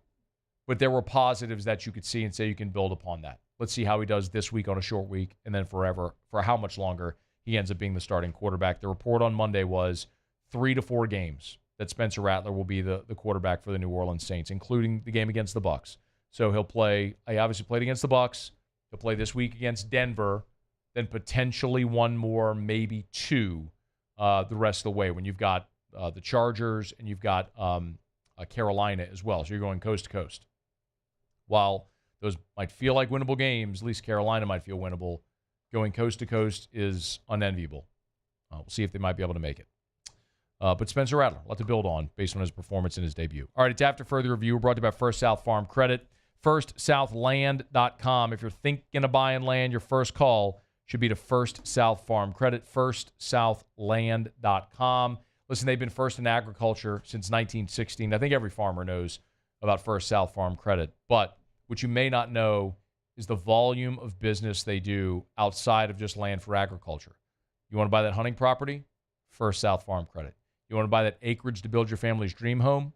First South Farm Credit. Maybe you want to buy some timberland as an investment property or for the tax benefits. Ask your CPA if buying timberland could be a great tax write-off, a tax opportunity for you. First South Farm Credit should be your first call. Go to FirstSouthLand.com. That's FirstSouthLand.com. Okay, y'all, it's After Further Review. Glad you're hanging out with us here, halfway home of Monday edition of AFR presented by Relief Windows. One of the things Brian Kelly mentioned on Monday is Trey'Dez Green is going to play more wide receiver for this team moving forward. We'll get to that in half an hour. When we come back, Peter Burns, SEC Network, will join us. It's AFR. After Further Review. Brought to you by the Renaissance Hotel, the Watermark Hotel, Watermark Downtown, Renaissance Southtown. Big shout out to Nathaniel, my guys over at the Renaissance Hotel. Had a friend come in town for LSU Ole Miss this weekend. Where did they stay? The Renaissance Hotel. Why would you stay anywhere else? If you have friends or family coming in for any LSU football weekend or for any special occasion or just because, make sure they know about the Renaissance Hotel right there on Bluebonnet. Amazing amenities from the workout facility to Lula, the restaurant right there inside of the Renaissance Hotel. Great indoor-outdoor flow, the work and conference center. And, of course, if you're looking to host an event, there's nowhere better. They host the LSU football team the Friday night before every home game. And maybe you're looking for a place to hold your wedding reception. Maybe it's a fundraiser, a gala, an awards banquet, anything, they can host it. They're in the business, as Allison always tells me over there, we're in the business of saying yes. They'll manipulate their space to meet your requirements. It's over at the Renaissance Hotel. I've been doing business with Luba for 25 years. They're dependable, trustworthy. It's just the attention to detail with our clients. Our folks have years and years of experience. They're highly trained professionals. But many companies have that asset. What I'd like to think makes Luba a bit different is that we use those talents in a way that truly is dedicated to serving the needs of the folks who depend on us.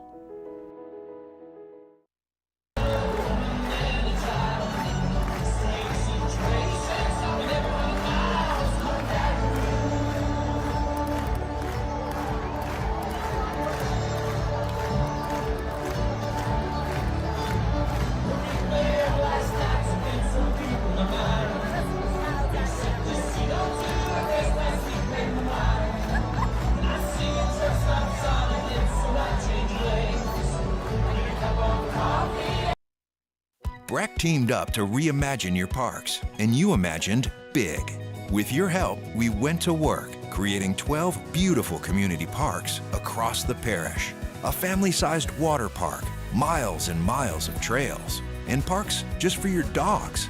There are more places to splash, to explore, to run wild, and even soar. You imagined, we delivered gold. Breck, your #1 park system in the nation.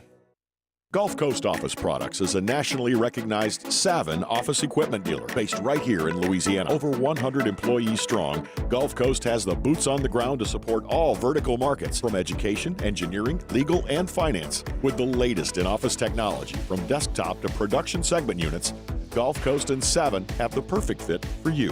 Call 225-756-2644. That's 756-2644 for Gulf Coast Office Products. There it is, the extra mile, on the border of expected and extraordinary, for those willing to go further, like vans customized for work or play, with safety and tech to keep you connected, supported by a 5-star sales, service, and finance team, and backed by the 1-star you know. So go the extra mile. It's never crowded, because so few have what it takes to go there. Mercedes-Benz Vans. Dylan Cruz here to tell you about Six Rings Baseball and Softball Camp. If you live on the North Shore and play ball, go to Six Rings Camps with former LSU assistant coach Dan Canaveri. His knowledge is second to none, and your child will improve and have fun doing it. Camps were held at Coquille Park and Six Rings Academy in Covington with 4 sessions over the summer. Full day and morning only sessions are available from ages 7 to 13. Go to sixringsbaseball.com or call 985. After further review, presented by Relief Windows. Windows, doors, siding, and oh yeah, they also do interior shutters. This week in the SEC with Peter Burns. Unsportsmanlike conduct. Let's separate the contenders from the pretenders. Number 11 of the defense, throwing the LSU player's shoe 20 yards down the field. With Peter Burns of the SEC Network, presented by Blue Delta Jeans. You know, PB, I'd be good if you decided to come back home for every home game. If, you know, this is what you keep getting every time you're here. Not bad. How are you, dude? I mean, I got to be honest with you. We did I vaguely remember this weekend, and then the year prior was the Florida game where Jaden won the Heisman, and the year prior was Bama. Bama, the walk-off 2-point conversion. So, I mean, basically, when I come into town, LSU has to basically give a fine. I mean, 66% of the chance they're getting fined for actually going on the field. So, What was? By the way, but real quick, I just cut off finally the bracelet from Fred like 30 minutes ago because I'm over here for SEC basketball tournament. Yeah, and so it was a time was had, my friend. A time was had. So in stadium, so I was not there. In the stadium, as many know, I do whiskey and T-Bob and I do whiskey and wine post game, so I can't be in the stadium. Because we start as soon as the clock hits 0. Haven't been in the stadium for a game, Pete, since 2017. How about that? I know. It sucks. But anyway, not complaining. Great job. What was the best part of the whole in-stadium vibe? Because I've seen all the videos now. Calling Baton Rouge, set it off, everything. What was the best part? Yeah, I mean, I started even at the beginning of the day, right? I mean, because there was just a buzz about the entire campus. And I think partially because you hadn't had a real big-name opponent come in. You're coming off a bye. The weather was good. So, like, every box you needed to check was there. And when you got there, it was seeing everybody, seeing, like the sidelines of 100% full. But as it was getting darker, you could tell the bracelets were this kind of weird, it was going to give you something else. And that's what I talked about on my show this morning. It was the fact of, like, it's hard enough. It's expensive as hell to go to a game anymore, right? Like the days of just, hey, taking the kids and we're going to go to a bunch of games, unless you got a bunch of money, it's hard. How are you entertained? And I think that was one of the things that I got from that game is the fact that it felt like you were at I was going to say 3-hour party, but like a 4.5, 5-hour party. And it was a celebration. And I honestly think it played a role late into that game to be like, hey, they still had a chance to get in this whole damn thing. I don't think there's any doubt, man. I think the way SVP has phrased it for years, he calls it the value of the venue. And I mean, there's a reason why, man. It's impossible to measure, but it's impossible to deny, if that makes sense. So, no. Yeah, go ahead. But you still have to have that team, right? And that's what I said this morning is I felt like, Brian Kelly, of course, it's just been a disaster at the openers for the last couple of years. But it's like almost like a roux or like some jambalaya that takes a while to kind of get ready. You get the ingredients. And oddly enough, I think the defense is finally the meal that looks a whole lot better. And it's crazy because you had an unbelievable ingredient of that meal, which Harold Perkins. But for whatever reason, it just didn't fit. And, I mean, my vibe going in when I talk to people is that they loved Harold Perkins. They loved the kid. They loved how great of a talent he was. But almost they felt like the ingredients, the meal, all meshed together better with him not having to be forced in different positions. And I think that was what you saw. I mean, if you would have told me that I would wake up and see a box score in which one team had 6 sacks and the other team had 0, I sure as hell wouldn't have picked LSU in that game. Wait, you mean like you wouldn't have picked LSU to have been the team with the 6 sacks? Yeah, I just don't think that I would have thought that the fast-paced offense that they run and whatnot, with Jackson Dart being elusive, that you might have had 1 or 2. I just didn't think that was going to be the case. And I was frankly a little worried about that offensive front for Ole Miss. But my God, did that offensive line give us just enough to get going. And what about the second half that he had? I mean, Jesus, that thing was unbelievable. Pete, the one thing that I might challenge is like LSU's offensive line has been so good, man. They allowed 2 sacks all year. I never would have thought I would never think LSU would give up 6 sacks in a game. They're too good at that.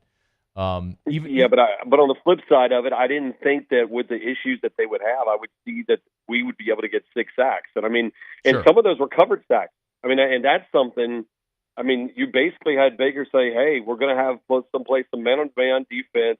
We're going to play cover 1, and we're just going to let it fly. And having Alexander back was flipping huge as well. Huge. He was so good, man. What a night.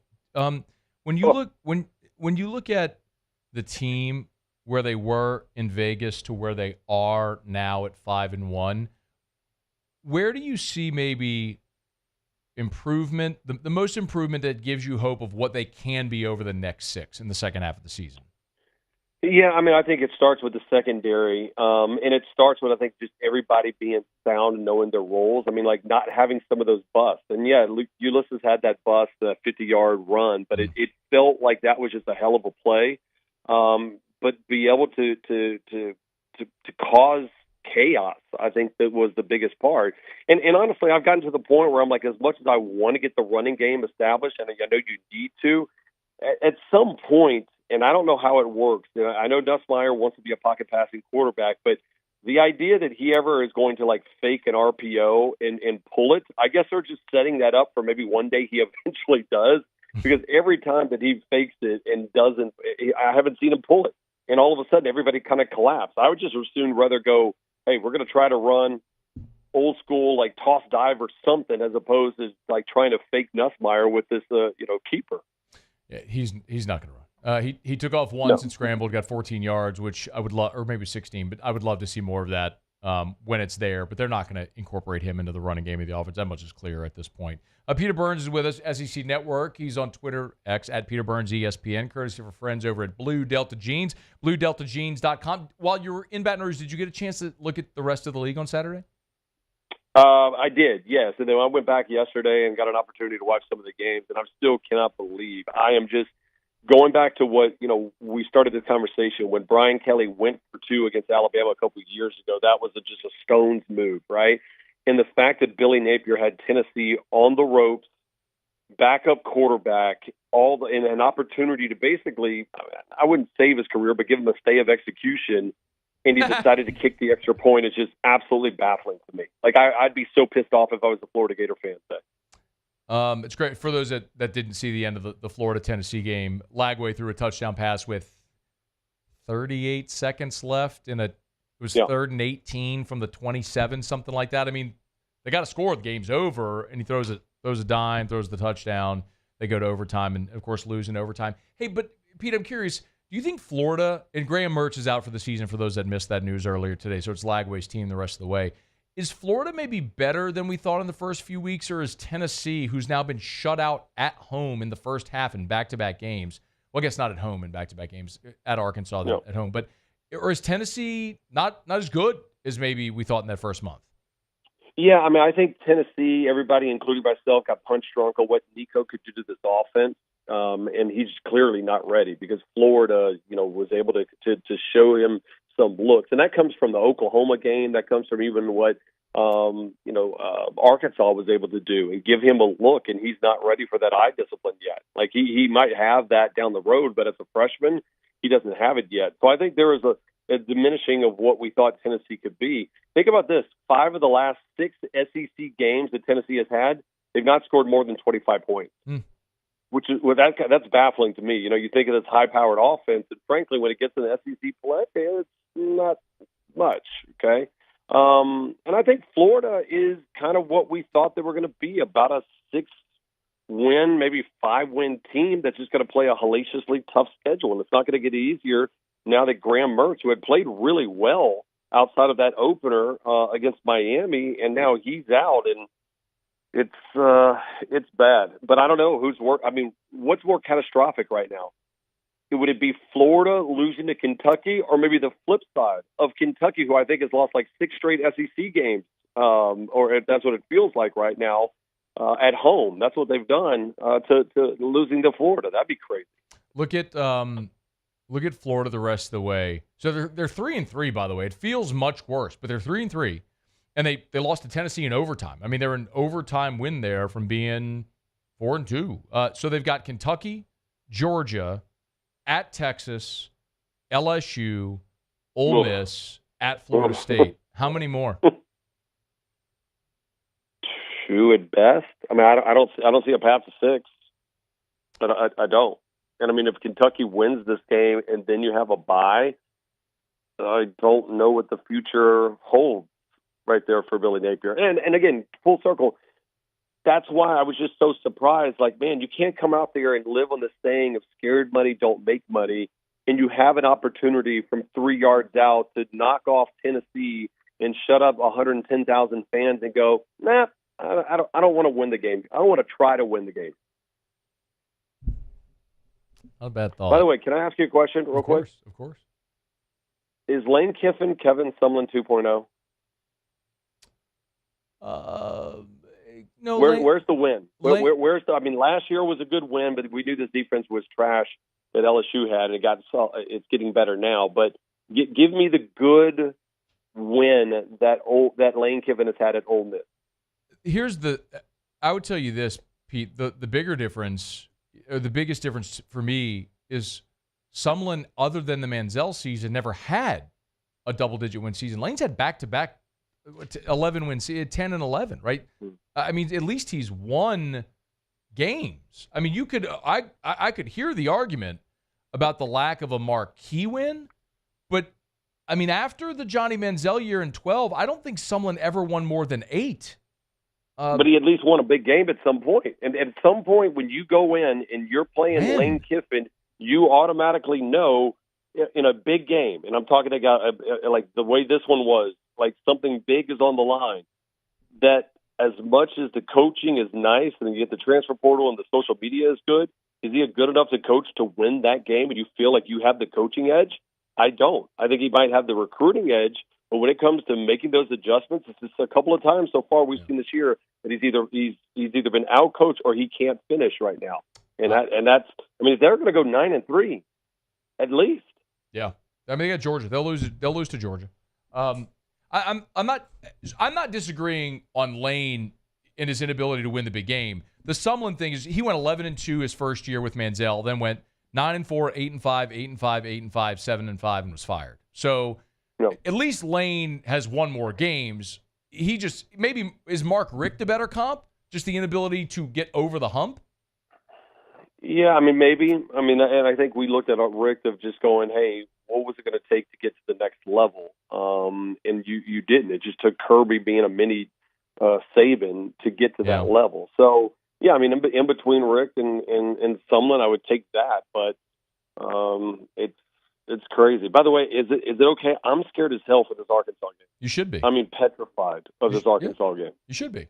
I mean, when has it ever been easy at Arkansas?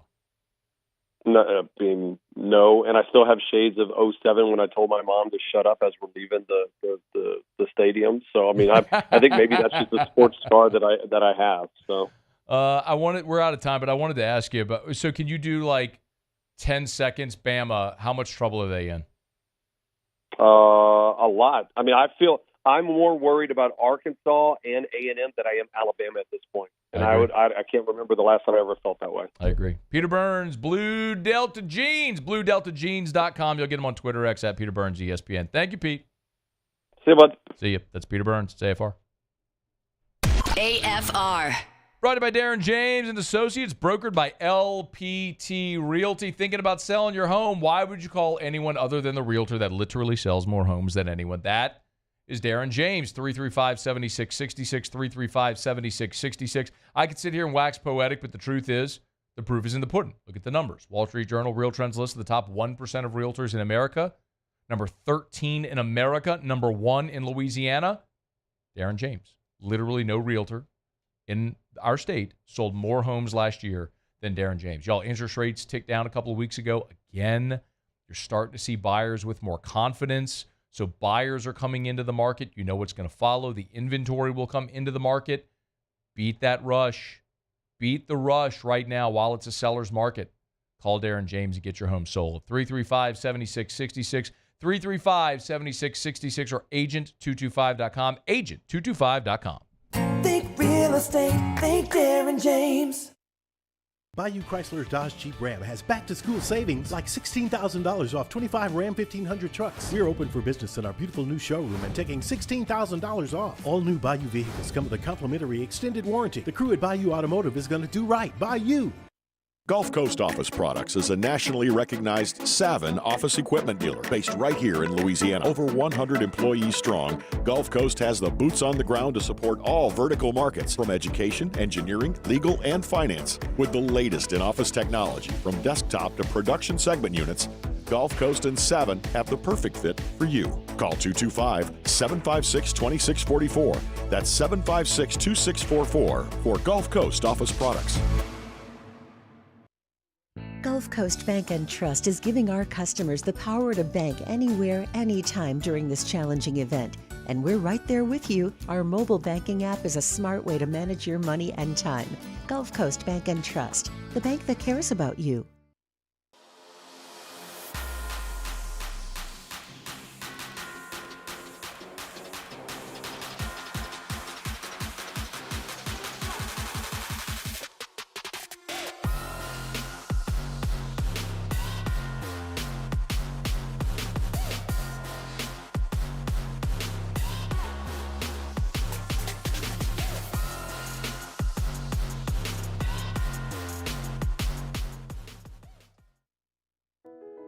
I've been doing business with Luba for 25 years. They're dependable, trustworthy. It's just the attention to detail with our clients. Our folks have years and years of experience. They're highly trained professionals. But many companies have that asset. What I'd like to think makes Luba a bit different is that we use those talents in a way that truly is dedicated to serving the needs of the folks who depend on us.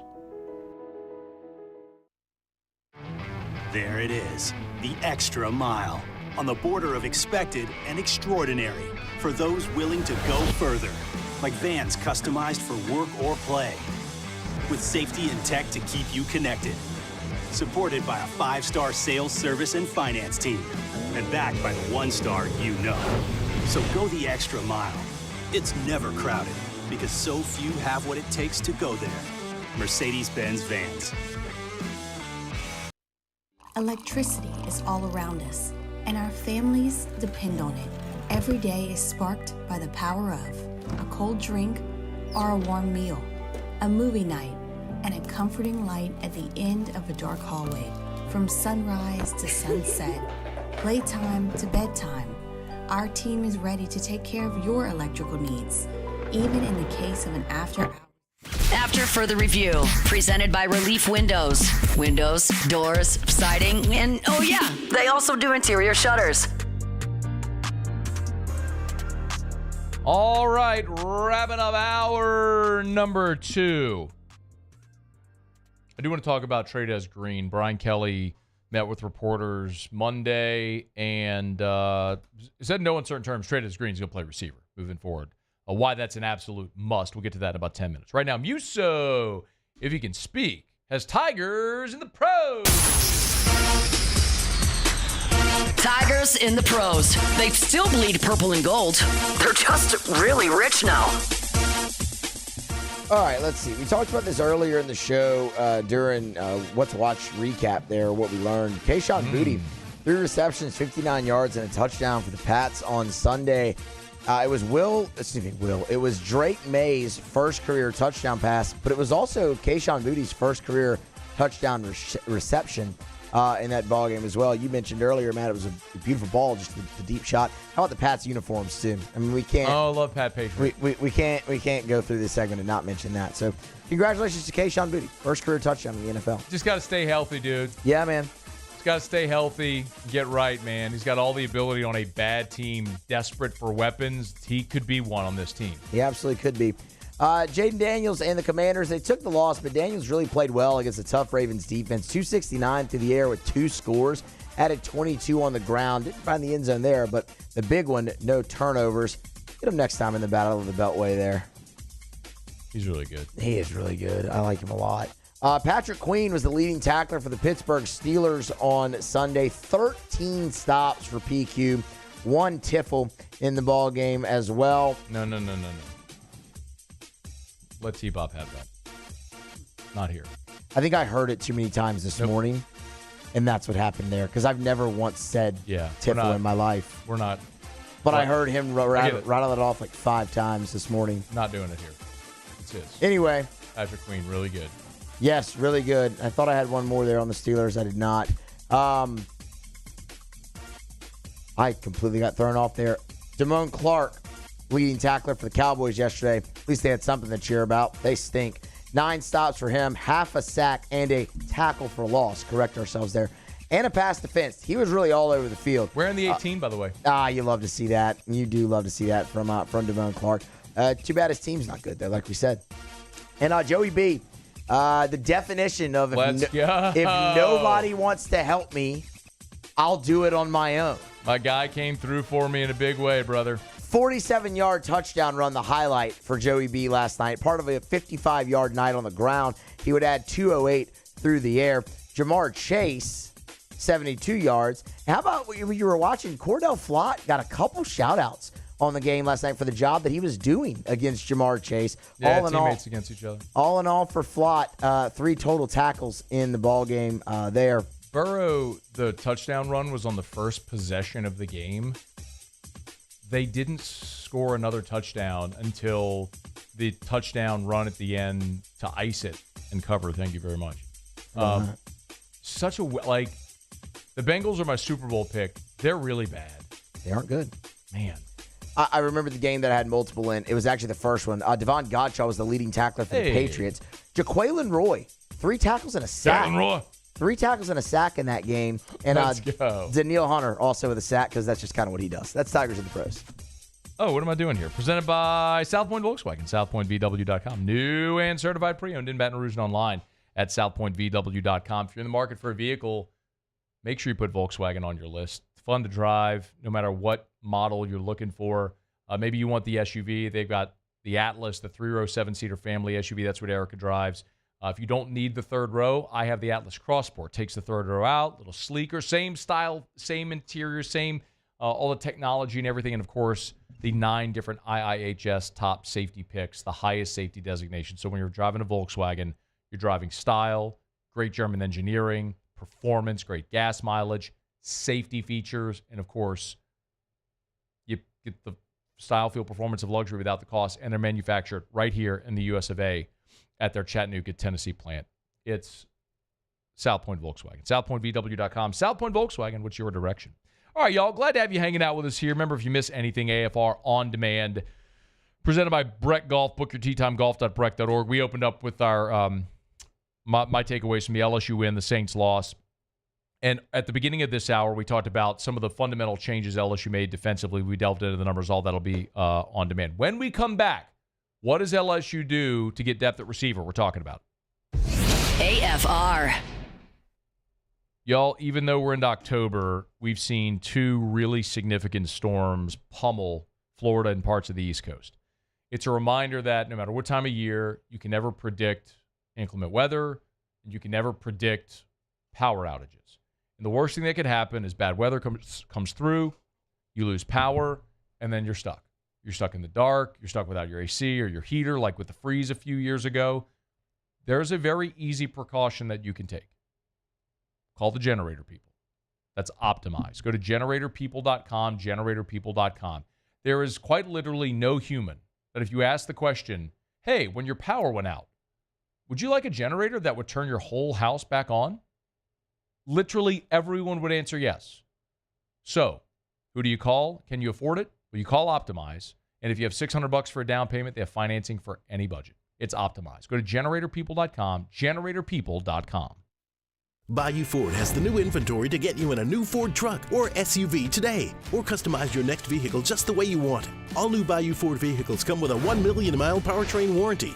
The crew at Bayou Ford is going to do right by you. It's no secret. The best oysters in Baton Rouge are at Jolie Pearl Oyster Bar. Enjoy mouth-watering South Louisiana flavor and oysters from all over the country. And don't forget our nightly drink specials.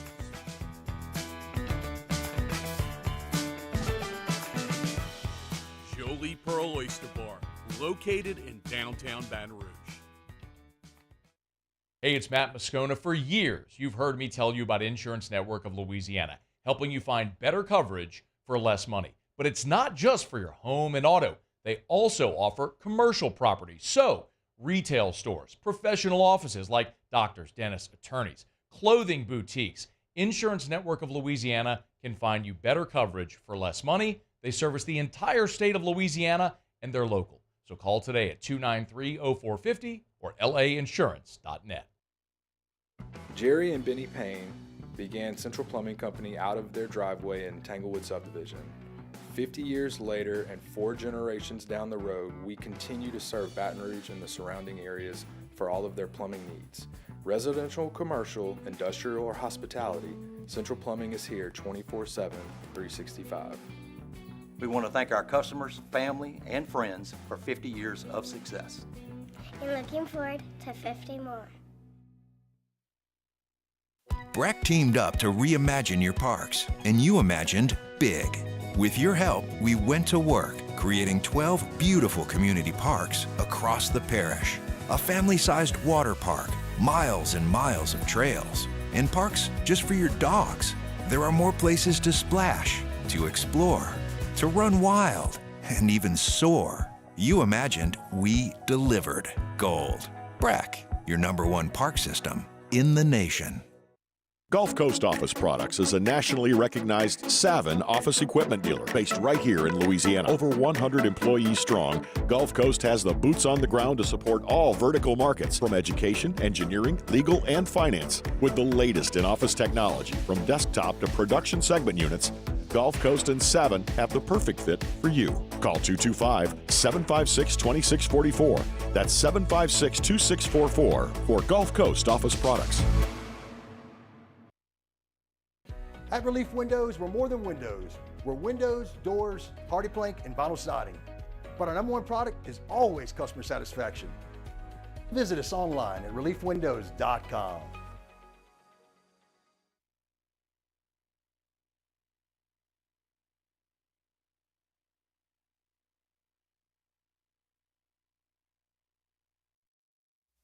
This is SportsCenter.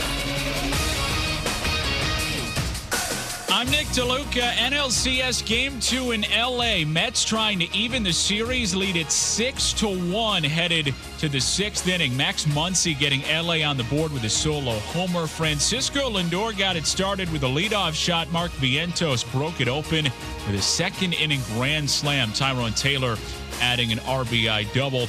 Play-by-play continues on ESPN radio affiliates. Game 1 of the ALCS tonight. Yankees Guardians in the Bronx. Coverage at 7 Eastern right here on ESPN radio. NFL Lions star pass rusher Aiden Hutchinson had successful surgery on a broken leg suffered yesterday in the win over Dallas. Expected to make a full recovery. Head coach Dan Campbell wouldn't rule out a return at some point later on this season. Commanders star defensive tackle Jonathan Allen suffered a pec injury that is season-ending. Had 2 sacks in 6 games this year. Colts head coach Shane Steichen says the team will start Anthony Richardson against the Dolphins on Sunday, assuming he's healthy to go. Hey, it's your resident Super Bowl champ, Chris Candy, coming up Tuesday. Lions, Ravens, or Texans? I'll tell you which team now sits atop my challengers to the Chiefs at 6:30 a.m. Eastern. It's Unsportsmanlike, 6 a.m. Eastern, right here on ESPN Radio, ESPN2, and ESPNU. Matt Moscona. I'm very important. After further review. Say it one more time. After further review with Matt Moscona. And here we go. Live from the Mercedes-Benz of Baton Rouge studio. Let's ride!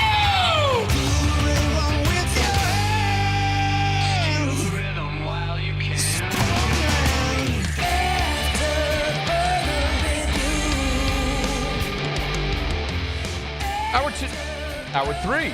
Let's not go back in time. Hour 3, off we go. Welcome aboard. Glad you're with us. AFR, presented by Relief Windows. I'm Matt. This is Shaq O'Neal, and I hate Matt. Paul O'Neal. They're chanting Paul O'Neal's name.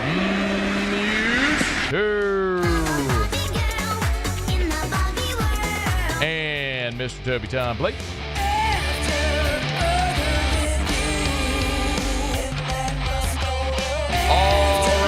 We're here. Glad you are as well. Get out there and make it a good one. 5 o'clock quitting time. Glad you are driving home with us. We'll get to our college football takeaways from the weekend here in about half an hour. Otterlocks coming up later this hour. Got a pretty significant baseball game tonight for those that might be interested. Also, Monday Night Football, Battle of New York, Jets and Bills. We'll get Otterlocks coming up a bit later. Tigers win on Saturday. By now you know that. LSU beats Ole Miss in overtime 29-26. We spent a lot of today talking about it. But a big part of this whole conversation is looking to what's next for LSU. Now that you're 5-1 through the first half of the season, you're exactly in line with where I think everyone felt they needed to be. If you're 5-1 through 6, can you go 5-1 in the second half? If you do that, you're 10-2. That 10-2 should look good enough, considering what you have on the schedule to get you into the college football playoff. Key is obviously avoiding a letdown in the next 2 weeks, either on the road at Arkansas or at Texas A&M, and then coming home after your bye to play Alabama in what's a massive contest, as we know. But a big part for LSU is going to be continuing to get help at receiver. And while LSU boasts one of the best passing offenses in college football, a lot of that is conceptual. And I think we know that this is a team that, quite honestly, is lacking in spots at receiver. This isn't a new thing. We've talked about it plenty, that in lacking Chris Hilton, or with Chris Hilton's injury, I should say, you have really struggled to find that deep threat that can stretch the field. I mean, you're averaging 337 yards a game. Passing, Miami, Syracuse, Ole Miss, North Texas, TCU, LSU. You're 6th in the country in passing offense per game. And in large part, that's because you're weighted heavily toward the pass because you haven't been able to run it as well. So if you can't run, you'll use the pass game as an extension of the run. And you all know that old cliche, but it's true. It's in part why LSU has had the yardage passing that they've had, because it's the volume that they have throwing the football. But to continue to improve and to get more dynamic, it's going to take something else at receiver. And on Saturday, you were without Chris Hilton, again, who's missed the whole season to this point, and you were also without C.J. Daniels. Now, Brian Kelly was asked for an update on Daniels and Hilton. Here's what he said. I hope to get a couple of receivers back. At least, I think Daniels has got a really good chance of being back. So, and Chris is a day-to-day situation for us, but, I'm pretty certain that we'll augment the wide receiver position this week. I think that's what I think we're most looking forward to is getting some bodies back at that position. So you'll likely get C.J. Daniels. We'll see about Chris Hilton. At this point, I don't think you can count on having Chris Hilton back. We've been saying that. I mean, when he didn't play in the opener against Southern Cal, which feels like forever ago, but I don't think anybody thought he would come back against Nichols. If you were going to miss the opener, you wouldn't come back for Nichols. Realistically, I thought, okay, well, then South Carolina would be the target. When he didn't play then, dressed against UCLA but didn't play, and we still haven't seen him. It's an odd injury that he continues to work his way through. So I don't think you can count on having him until you see him.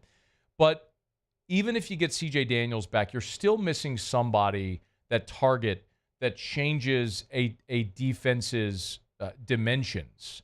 Because when you look at Aaron Anderson and Xavier Thomas, while both have had fantastic starts their season, they're kind of the same player. They're 5'10", they're smaller slot receivers. They're not the guys that are necessarily going to stretch the field for you. Xavier, both of them you can use in the jet sweep action. And C.J. Daniels and Kyron Lacey are both very similar as well. And all of the receivers, especially on Saturday, and Mason Taylor included, struggled to get separation. Now, Brian Kelly was asked about it. He even was very candid about this and said, look, in the second half it got better, but that was a place where they struggled, was getting separation in this game. It's 16. Yeah, so it was a lot of cover two. It was a lot of 2-and-2 trails. So we needed time in the pocket, and we needed to get our guys across the field. So, you can attack them one of two ways. You can go vertical down the field, or you can work your way across the field in a lot of two deep coverages. And this was getting across the field, essentially, and gaining separation. And that's kind of what you saw in the second half, is that we were working routes that were taking time to get across the field, but eventually they were getting open. And one of the things in diving into a lot of the metrics after the game, and this can be so interesting to see how other teams continue to attack LSU. Your receivers didn't get a lot of separation because Ole Miss played coverage. We've talked so much about Ole Miss leading the country in sacks, leading the country in TFLs, and thinking that they were going to bring pressure. They didn't. Ole Miss didn't bring numbers. They decided to play coverage and see if their defensive front could win one-on-ones.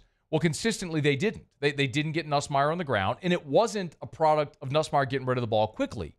As you heard Brian Kelly say, a lot of them were slow developing routes. I asked Brian Kelly about the touchdown pass to Aaron Anderson, and he said, look, that was the third read. Remember, that was so eye-opening to watch it because while it was spectacular and the result was what it was, that was 4th and 5. If you don't complete that pass, the game is over. It wasn't 2nd and 10 in the first quarter. This was 4th and 5 in the final minute. Like, you need 5 yards to keep the game going, And Nussmeier took a shot. Like, that's not the high percentage play. But they made it work. But the only reason they made it work was because Nussmeier had time to get to his third progression, which was Anderson. So, and he wasn't open. He was bracketed by two guys. Nuss threw it to a spot, and as Brian Kelly said, threw him open. All that to say, it's not like you've had receivers running free. A big part of the reason why Nuss completed 43% of his passes was because Ole Miss dropped in coverage. They were dropping into coverage, double teaming your receivers, tightening up the windows, and obviously it dramatically reduced the completion percentage. So what do? If you don't have guys that are consistently getting open in a situation like that, then you have to create a mismatch. You either need the guy that can stretch the field, or you have to put a 6'7" freak show on the field that nobody can cover. Well, that's Trey'Dez Green. Trey'Dez Green played 3 snaps in this ballgame. 3 snaps. He caught a touchdown pass in the red zone. At this point, there's no real justification for not having Green on the field, and Brian Kelly agreed. They're going to move him to receiver. Quite frankly, I think that's what we have to do. We're probably in a position now where, watching him play, all of the complexities of playing the tight end position can be eliminated by, getting him more in a wide receiver role. And I think we're getting to that point where we've made that decision that has to happen. He's a talented player. We saw him on the touchdown, how easy it is for him to flash his hands and catch the football. And he just gives us more versatility. So, yeah, I think you're going to see that moving forward.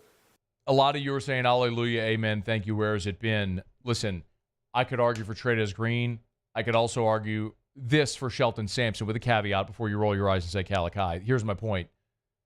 Here's what you know about Shelton. He's 6'4" and he can fly. What he's struggling right now with is route concepts. He had a choice route. The one ball they threw at him, it was a choice route. He broke it off where us expected him to keep going. It almost got picked because of that. One thing I know Shelton can do, say, hey, run real fast down the field. We're going to throw you a jump ball. Throw him a 50-50 ball, see if you can catch it. At least it makes the opponent respect it. And it's not like LSU's not trying. Saturday against Ole Miss, LSU, Garrett Nussmeier, in that game, threw 16 passes beyond 20 yards. He was 4 of 16.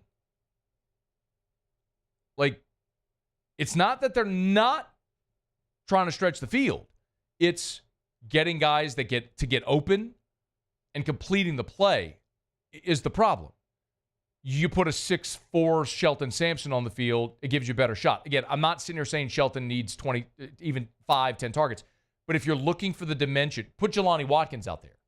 If not Shelton. Jelani can fly. You got to get a different dimension. And Trey'Dez Green absolutely brings that to you. There's just no defensive back in college football that can body up a 6'7", 240-pound kid that looks like a power forward that can use his body to gain space and separation, like when you're trying to box out for a rebound. Throw him the ball. Get it? Yes. Like, you need a different looking target that can get you separation. That is very clear, something Trey'Dez is great at, and the moment is not too big for him. I mean, he was on the field for 3 snaps, one of them in the red zone. He caught a touchdown pass. It ain't too big for him. You got to get him involved. It's pretty clear that's something they're going to do this week. But you would love to see Chris Hilton get back out there. Until he's out there, you can't rely on it. One thing you can rely on is Trey'Dez Green being 6'7" and creating a mismatch. And if you're looking for those opportunities to get separation, a bigger catch radius, we talked about Anderson and Xavier Thomas. They're great. They're great players. They're also 5'10". This guy's 6'7". You know what I mean? You just create a wider catch radius to throw the ball, throw it up, get away from a defender. There's options on the team, and they're going to sift through some of those. You may very well need it this weekend going to Arkansas with as tightly as those games have been played. But hopefully you get C.J. Daniels back this week. Be fascinated to see what you get more of out of Trey'Dez Green running out of the slot. Hopefully he's a bigger part of the offense this weekend. All right, it's After Further Review. Every Monday we're brought to you by Relief Windows and ReliefWindows.com.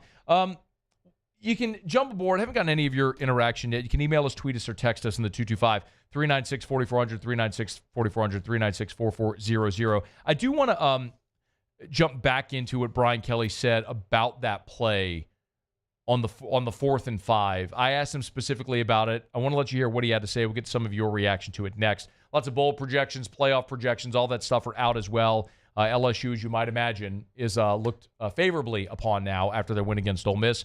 We'll delve into some of that. Stay with us here. It's AFR. AFR. Get Gordon and get it done. Gordon McKernan Injury Attorneys. If you've been injured in an accident, it's not your fault. Do what injured people in our state have done for more than 30 years. Go to getgordon.com, getgordon.com. Of course, we love telling you about Gordon, not only because of the 10,000 Louisiana residents that he's helped and represented over the last 3 decades, but also because of all the community involvement. We have a lot of fun talking about the G team and all the NIL deals that Gordon's done. But remember, in various points of the year, does the bike giveaway around Christmas, the laptop giveaway around graduation season, during October and Breast Cancer Awareness Month. He's been very involved with breast cancer foundations. Every spring I have the opportunity to go MC the Down Syndrome Awareness Group Buddy Walk. Gordon's been a great sponsor of that as well. So involved in our community and charitable endeavors. You can go to the website and see about how Gordon gives back. As a matter of fact, there's a website. It's gordongives.com if you want to learn more. gordongives.com. You know what to do. Get Gordon and get it done. I've been doing business with Luba for 25 years. They're dependable, trustworthy. It's just the attention to detail with our clients. Our folks have years and years of experience. They're highly trained professionals, but many companies have that asset. What I'd like to think makes Luba a bit different is that we use those talents in a way that truly is dedicated to serving the needs of the folks who depend on us. Bayou Chrysler Dodge Jeep Ram has back-to-school savings like $16,000 off 25 Ram 1500 trucks. We're open for business in our beautiful new showroom and taking $16,000 off. All new Bayou vehicles come with a complimentary extended warranty. The crew at Bayou Automotive is going to do right by you.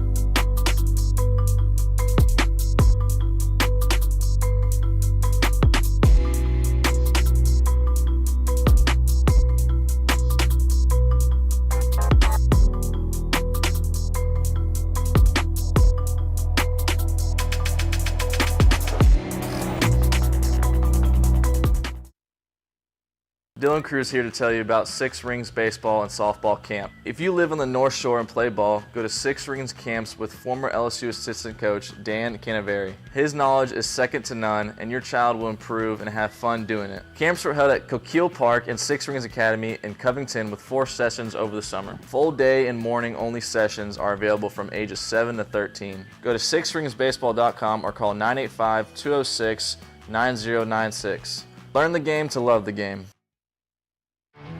There it is, the extra mile, on the border of expected and extraordinary for those willing to go further, like vans customized for work or play, with safety and tech to keep you connected, supported by a 5-star sales, service, and finance team, and backed by the 1-star you know.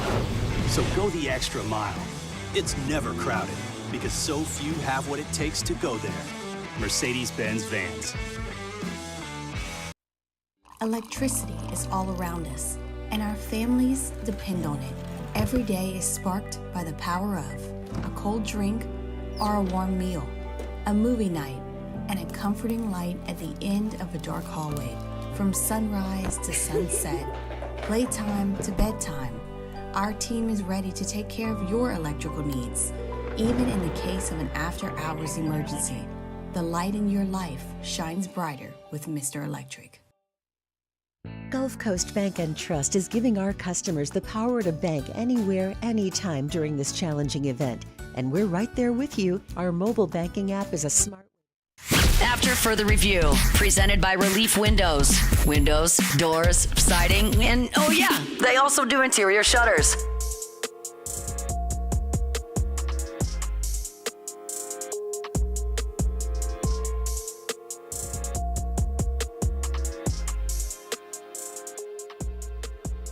Short week for Saints against the Broncos. Tigers getting ready to go up to Fayetteville to take on the Hogs. One thing that we will follow throughout this week is Arkansas quarterback Taylon Green. If you're not familiar, that's the Boise State transfer. He's been very good, although turnover prone. but he was injured late in the game against Tennessee, their upset win over Tennessee 2 Saturdays ago. Last week when Sam Pittman was asked for an update, he was day-to-day. They were trying to get him back for LSU. On Monday, Sam Pittman gave an update on Taylor Green. I'll play it for you in full. Here's what he said. Last week it was probably that way, Trey, for everybody on the team. We was trying to get healthy, but yet get some physicality as well on Thursday. Taylor practiced. First was a walkthrough, which he would be practicing whether he was healthy or not, in that. But he's practiced each day. We're hopeful that he'll be ready to go. So I feel like he will, but we'll have to wait and see a little bit more. I probably know a little bit more about Tuesday, Wednesday, but we're hoping that he's ready to play, and we think he'll be able to. So that is a pretty massive storyline for this game. You don't need me to tell you that's a massive storyline for the game. That's Arkansas starting quarterback. So we'll follow it. Is he able to play? And if he is, at what capacity can he play? You're talking about a knee injury for a guy, and I'm speculating here. If it's a sprained knee for a guy who relies on his athleticism, his ability to move in the pocket and run, that's significant. No two ways about it. I mean, we just saw Saturday, Trey Harris, God bless him. I mean, he's the best receiver in college football. He tried to give it a go, was really effective in the first half. It got a little cooler. I'm sure that injection wore off, and he couldn't move. And so he sat out the second half in overtime. I mean, that impacts the game, undeniably. LSU may catch a break here as well with Taylor Green, but we'll follow that as the week goes along. Brian Kelly on Monday had this to say, not about the injury, but about the quarterback. The quarterback is a unique player in that, first of all, I mean, he is long speed, as fast as anybody that we'll see. So he's got great speed. He's got escapability, and I think he throws it better than the quarterback from South Carolina. So this is a guy that is a real threat. And, we're going to have to really do some things to take away what he likes to do. And, this is a quarterback that when he's on, he's difficult to defend. So this will be a great challenge for our group. One of the reasons, if you're wondering why he referenced Lenore Sellers, the question was about, it was phrased that way. Does he remind you of the challenges Lenore Sellers presented? Brian Kelly told us, he runs really well, but he's a better passer, which is true. He's a more experienced player as well. But Brian Kelly led with his straight line speed, his ability to make you miss, his ability in the running game, so something that we'll certainly have to keep an eye on. All right, it's After Further Review, brought to you by Parrish Construction and Roofing. ParrishBuilt.com, ParrishBuilt.com. Tell you every day, do business with someone you know. That's me, that's Terrio, that's Richard Tilley, that's Joe Morales, that's Trent Davis. It's our whole crew over at Parrish Construction and Roofing. Remember, commercial or residential, we talk all the time about at your home. If you have a leak or you need a roof repair, replacement, we'd love to help you out. But our commercial division is exceptional as well. It's led by Matt Pearson, our commercial manager, who's got 30 years in commercial roofing from Louisiana to Florida, all over the Gulf South. We hired him out of the state of Florida to come head up our commercial division. There's just nobody that knows more about commercial roofing than Matt Pearson. So if you have an issue with your commercial roof, we'd love to help you out. If it's any commercial work, it's all flat roof systems, it's metal, it's shingles, it's all of it. And remember our maintenance program as well. If you're trying to avoid the massive cost of a roof replacement, we can help you repair and maintain your roof to extend its life. And something worth looking at, roof maintenance costs also are tax deductible. So let us walk you through that process and that whole process for your commercial building. It's Parrish Construction and Roofing. ParrishBuilt.com, ParrishBuilt.com. Do business with someone you know. Parrish Construction and Roofing. Visit ParrishBuilt.com. We get to our college football takeaways in the next segment. It's a short week for the Saints, coming off a horrific loss, 51-27 at the hands of the Tampa Bay Buccaneers. And now you have Sean Payton coming in, primetime Thursday night, a game that really took on so much importance, so much intrigue, is now important and intriguing for all of the wrong reasons. A rookie quarterback in Spencer Rattler, Dennis Allen potentially coaching for his job. And Dennis Allen met with reporters on Monday and was asked what the Tampa loss looked like watching it back on film. Got back in here yesterday evening, watched the tape. A lot of the same stuff that, I told you guys after the game was pretty evident on the tape. We didn't play well enough, really, in any phase. Offensively, we've got to be able to run the football better, and then as we got late in the game, in the second half, I thought they were able to kind of pressure the quarterback a little bit more, and we weren't able to get as much done in the second half offensively. Defensively, we've got to do a better job of stopping the run. We got to tackle better, and we had some uncharacteristic mistakes, and that's on me to get that figured out and get that fixed. And so we've got a lot of getting better to do, but we got to learn from this, and we got to move forward. The thing that my contention has been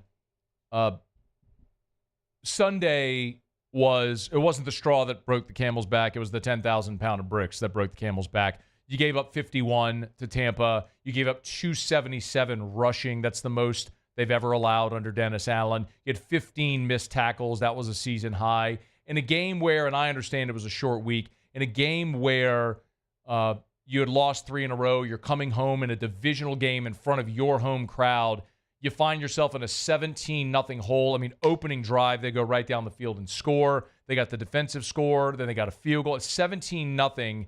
Then you come back and take the lead. You can't get a stop after that. You give up 594 yards, the most that you've ever given up in the series. It was a dreadful performance, and especially when that's your coach's side of the ball.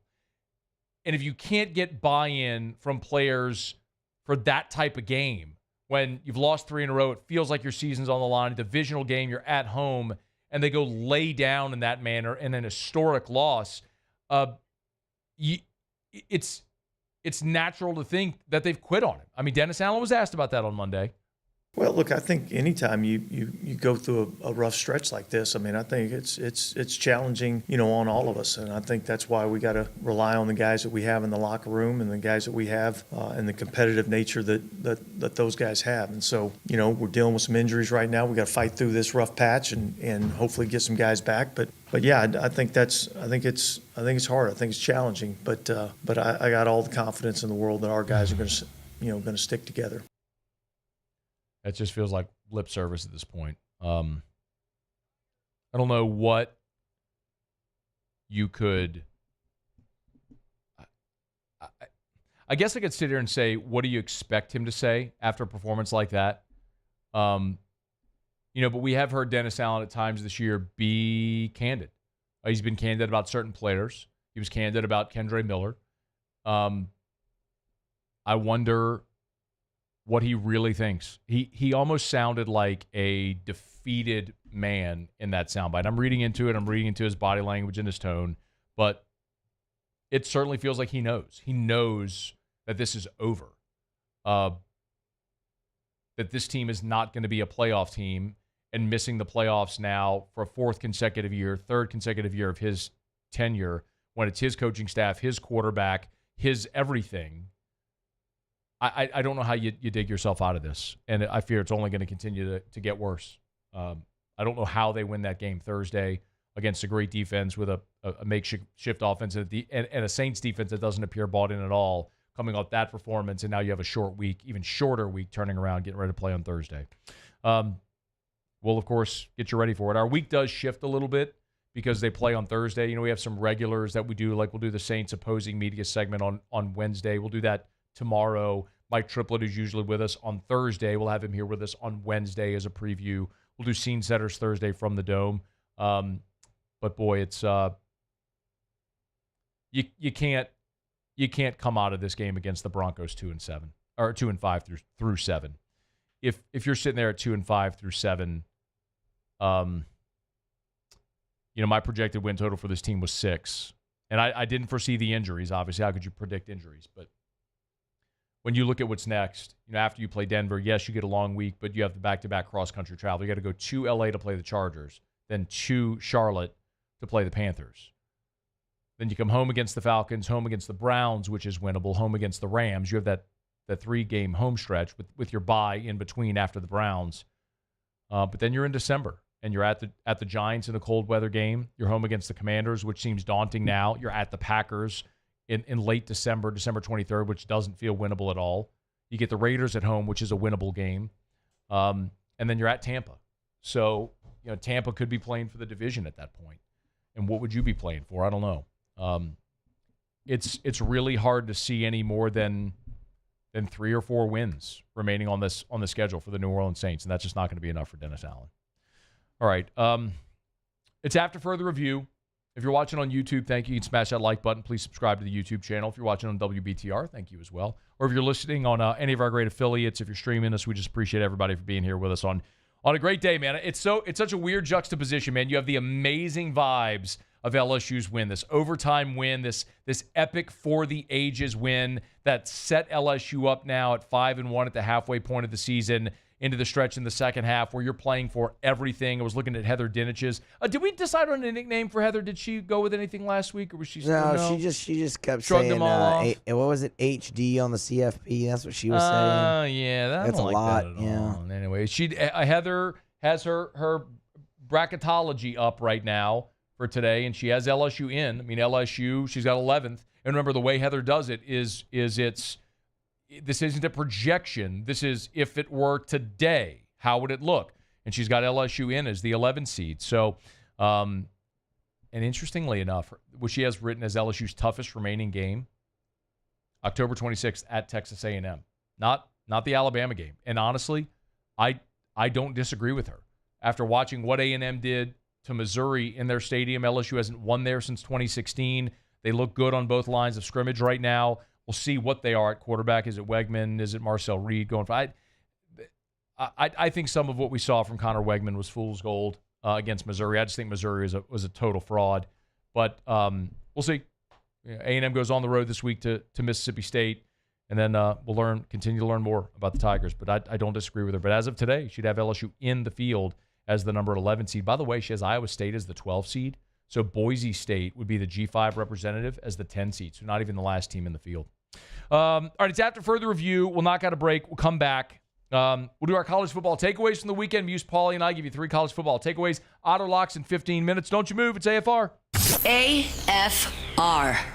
Brought to you by Duplessis Builders. How about it, man? Sometimes you get lucky. We've been telling you for weeks now that Derek Duplessis over at Duplessis Builders, they did that NIL deal with Kyron Lacey and Harlem Berry. And lo and behold, there goes Kyron Lacey, coming off what looked like it was going to be a devastating knee injury at the end of the first half, only to come back and score the game-winning touchdown in overtime, a play that we'll talk about and remember forever and ever and ever. And Kyron Lacey, a great partner with Duplessis Builders. So support a great company that supports the Tigers, Duplessis Builders. If you're going to build that backyard paradise, you want your outdoor oasis, you want that pool, that outdoor kitchen, you want to beautify your outdoor space, our friends over at Duplessis Builders can help you do that. Hey, you can go check them out at their showroom on Airline Highway in Gonzales incidentally, Duplessis Lane. Airline Highway and Duplessis, right next to the new Rouse's on Airline in Gonzales, or online at duplessisbuilders.net. Schedule that consultation online, duplessisbuilders.net. Gulf Coast Bank and Trust is giving our customers the power to bank anywhere, anytime during this challenging event. And we're right there with you. Our mobile banking app is a smart way to manage your money and time. Gulf Coast Bank and Trust, the bank that cares about you. At Atmos Energy, our smart choice solutions help customers save energy and emissions with rebates up to $500 off high-efficiency natural gas appliances, smart thermostats, and weatherization upgrades. Together, we're fueling our energy future.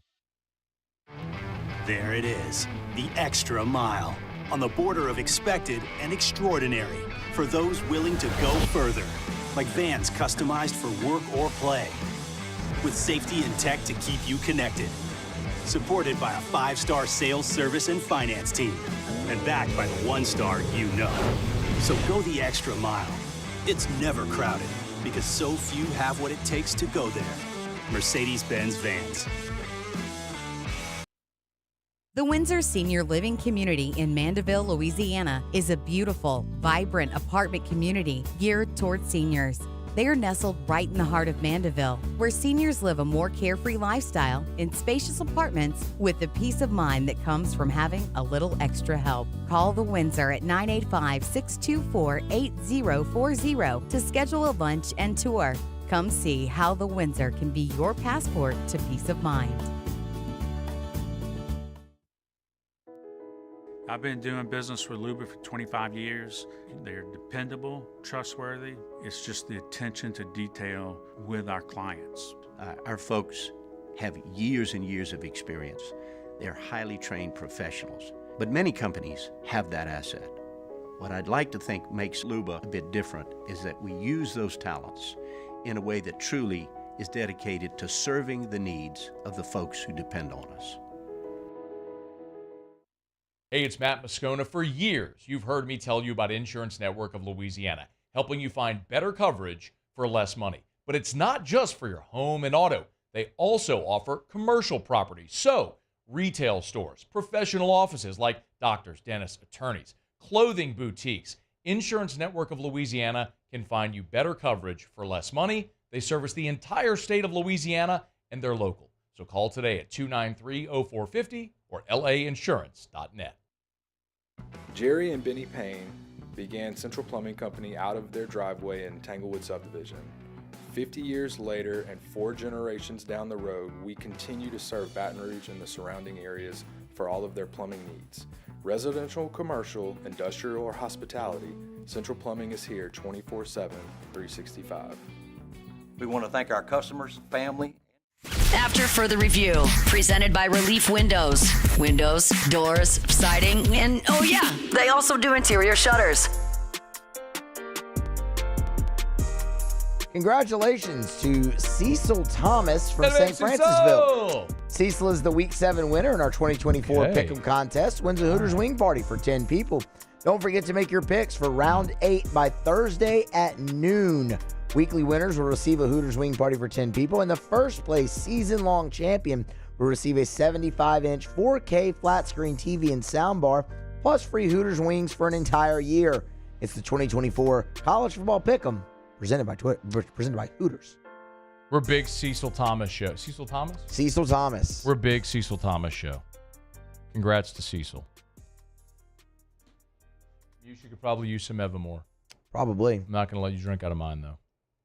You sound sick. I'm not sick. I said you sound sick. You might be sick. No, I'm not sick. How do you know you're not sick? Because I have more of a voice today than I did yesterday. So Doesn't mean you're not sick. It's just a gradual, because I don't feel sick. I mean, I'm not sick. No, you could be sick and not feel sick. Rarely. You could be sick without having symptoms. You know what I mean? Like, rarely. Rarely, but you can. You can, but you could be sick. I don't think I'm sick. Paulie's had the vid for like 4 years. Paulie has had the vid for 4 years. Got the vid for 4 years. Paulie sniffs and hawks and gags and everything. I mean, Paulie's... They actually just like recorded Paul's cough for that commercial you hear during the spots later on. That's actually Paul. Yeah. Got him. I hate that commercial so much. It's gross. It's disgusting. I don't even know who the commercial's for. Forgive me. I'm sure you're a great company. I don't lock into every commercial, but there's this spot that starts just with like... I mean, it'll probably lead off this spot, man. Yeah, so I just take my headphones off immediately when I hear it. It's like, oh, man, it's disgusting. But it's effective. We're talking about it. Yeah. And I would know who the business is if I left my headphones on, but I don't, so I don't know who you are. But good. But thank you for advertising. I'm sure it's very effective for everybody else. Okay. Every Monday, Muse, Paulie, and I, after watching a weekend of college football, we circle back here and give you 3 college football takeaways. Hit it, Muse. Another week in the books. What did we learn about the landscape of college football? All right, so what? No more. Oh, I thought you meant for the pick'em. You meant for all of it? In perpetuity, yes. Oh, okay. Yeah, no more. That is my bad. No more. I will get that for next time. I thought you just meant for the pick'em. We're making a change. Okay, we can totally do that. I want the misunderstanding there. The ESPN college football theme. I'm so proud of ESPN for bringing back a little piece of nostalgia from my youth. The ESPN college. I don't know where it went forever. They went onto this wasteland of nonsense, and then they went into all these theme songs. Remember me for centuries. Oh, please. And all that crap. No. Just give me a good old-fashioned college football theme song. All those Saturdays when I was a kid watching LSU at 6:45 with Mike Gottfried and Ron Franklin and Adrian Karsten, like that's that theme, and that's what I want. I don't want the Big Ten on college football theme. I don't want the Tony the Tiger Sun Bowl theme. I don't want the Army-Navy game theme. Don't give me any of that. Give me the SEC on ESPN. We will do that. I literally thought you just meant for the pick'em. Nope. So that's Be gone with this. Little miscommunication this piece there. of trash. Let the Big Ten have it. We'll fix that. But in the meantime, it's time to start paying real attention now at the halfway point that the ACC might get 2 teams in the college football playoff. I think that's something that many people didn't think would have a shot at happening preseason. But you have 4 teams undefeated atop the league, 2 of them in Pitt and Miami who are 6-0. And Clemson lurking there at 5-1. Now, Clemson and Pittsburgh have to play, so one of those teams is going to get the loss. But if Pitt's sitting there at 6-1, say Clemson goes and wins the ACC championship, you're left with 3 one-loss teams, including the Miami team that loses out. Are they potentially in? It's a possibility. And then SMU's hanging there too, man. Keep an eye on the ACC. No. Look at Penn State winning some close games. Is this the year James Franklin could get them over the hump? So entering Saturday, they lost 5 of the last 6 one-possession games in league play. They clawed their way back. They were down 14 in the second half to USC. They win in overtime. Is their ceiling a little higher now than it used to be? No. I am bummed about that one, though, because our whole angle about the teams going across time zones. By the way, my first one is USC. It's the USC angle of this because Lincoln Riley has now lost 8 of his last 13 games. Say that again. Lincoln Riley has lost 8 of his last 13 games as head coach of the Trojans. Last year was a free fall at the end, despite having a reigning Heisman Trophy winner. And now you've lost to Michigan, Minnesota, and Penn State. In the Penn State game, this is the bummer, because I had USC, although it hit the 3.5 hit. You led the whole game. There you go. I'll take a ding.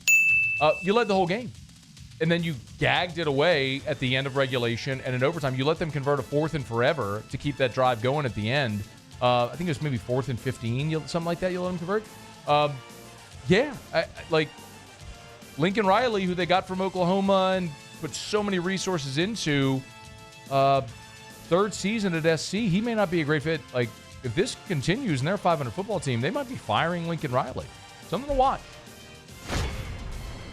Hey, one of the teams that stayed true to your across multiple time zones angle was the Washington Huskies. They went to Iowa City and just got completely destroyed. 40-16 Iowa. 40 from Iowa. We've talked plenty. That was a winner. Yes, it was. We've talked plenty about Iowa overs this year, where I think the only game that hasn't gone over was the Ohio State game. That's the first time Iowa scored 40 against a conference opponent since October 1st of 2021. They hung 51 on Maryland. And a babe. Come on, Iowa. Not going to lie. More recent than I would have thought. You and PB kind of hit on this earlier, but is Tennessee not as good as we thought? They struggled against Florida. The Gators haven't mailed it in, but we all know they're not good. They went to overtime. They were down 10-0 late in the 3rd quarter. Florida tied it up. They went to overtime. Tennessee would win the game on a Dylan Sampson 3rd touchdown of the game.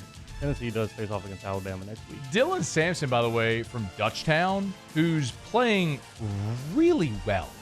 I don't know his whole recruitment story or anything like that, why he didn't end up at LSU, if they went after. I don't know. I'm not like the one who's all in a recruit, but he's a good player. I'm bummed he got away. I would like to give a hug to the Oregon Ducks. Hey. That's one of our cross-country time zone things, right? When they move over multiple time zones. USC was the only one that didn't hit. Yeah, and they should have. I know. Going on everywhere. And mostly I would like to give them a hug because in our college football staff picks, while I'm embarrassed to show you this because we all picked Kentucky over Vanderbilt, which is very disappointing that none of us believed in Vandy. And yes, Hunt and I picked Ole Miss. I was the lone person on staff to pick the Ducks. And so I would like to hat tip the Ducks for doing me right. And they made up, at least in the standings, for me picking Ole Miss. Iowa State. You know, all these teams we thought would be at the top of the Big 12 coming in, not many of them are. Iowa State wasn't one of those teams, and here they sit. On the road in Morgantown, never easy. They got out to a 14-10 lead at the half, stretched it to 28-10 before West Virginia just scored a garbage time touchdown. A really good Cyclones team, man, that Matt Campbell has. Watch out. piggyback off of Musso, BYU 6-0 in the Big 12. They crushed Arizona 41-19. The Cougars are bowl eligible already after missing the postseason a year ago. So BYU, Iowa State, they're both 6-0. They don't play in the regular season. Could we have an undefeated Big 12 title game between those two? I've been waiting for this one all weekend. Which one? You didn't think we were going to let the show go without me mentioning what happened in Tuscaloosa, did you? I didn't think so. They're at Nick Saban Field in Brian Dennehy Stadium. What happened? Well, Alabama won. Oh. And you know what's happening now, Muse? What's that? All the Alabama fans are going, yeah, we won. Celebrating the win. Feel good about it. It's a dub. Oh, really? Sure. Denial ain't just a river in Egypt, Muse. Let me recap what's happened in Alabama over the last 3 weeks. You blew a 28-point home lead to Georgia. You give up 40 and lose to Vanderbilt. And then, tell me if this sounds familiar, you blow a 14-0 home lead to Lenora Sellers in South Carolina. Wait, Kalen DeBoer blowing a big lead? You don't say. Is that something that someone's been telling you about for a while now? It's who he is. And oh, by the way, you allowed Lenora Sellers, despite the fact that the Gamecocks took a 19-14 lead midway through the third quarter, that a 16-play, 85-yard touchdown drive. I'll tell you this little nugget. From 2014 to 2023, a span of 10 seasons, Alabama's defense allowed exactly one drive of 16 or more plays. That's the third time it's happened this year. And, oh, by the way, they also had an opportunity after a length of the field drive with under 2 minutes to play. They get the freaking onside kick with an opportunity then to go beat Alabama. I'm sitting here looking at these screenshots, right?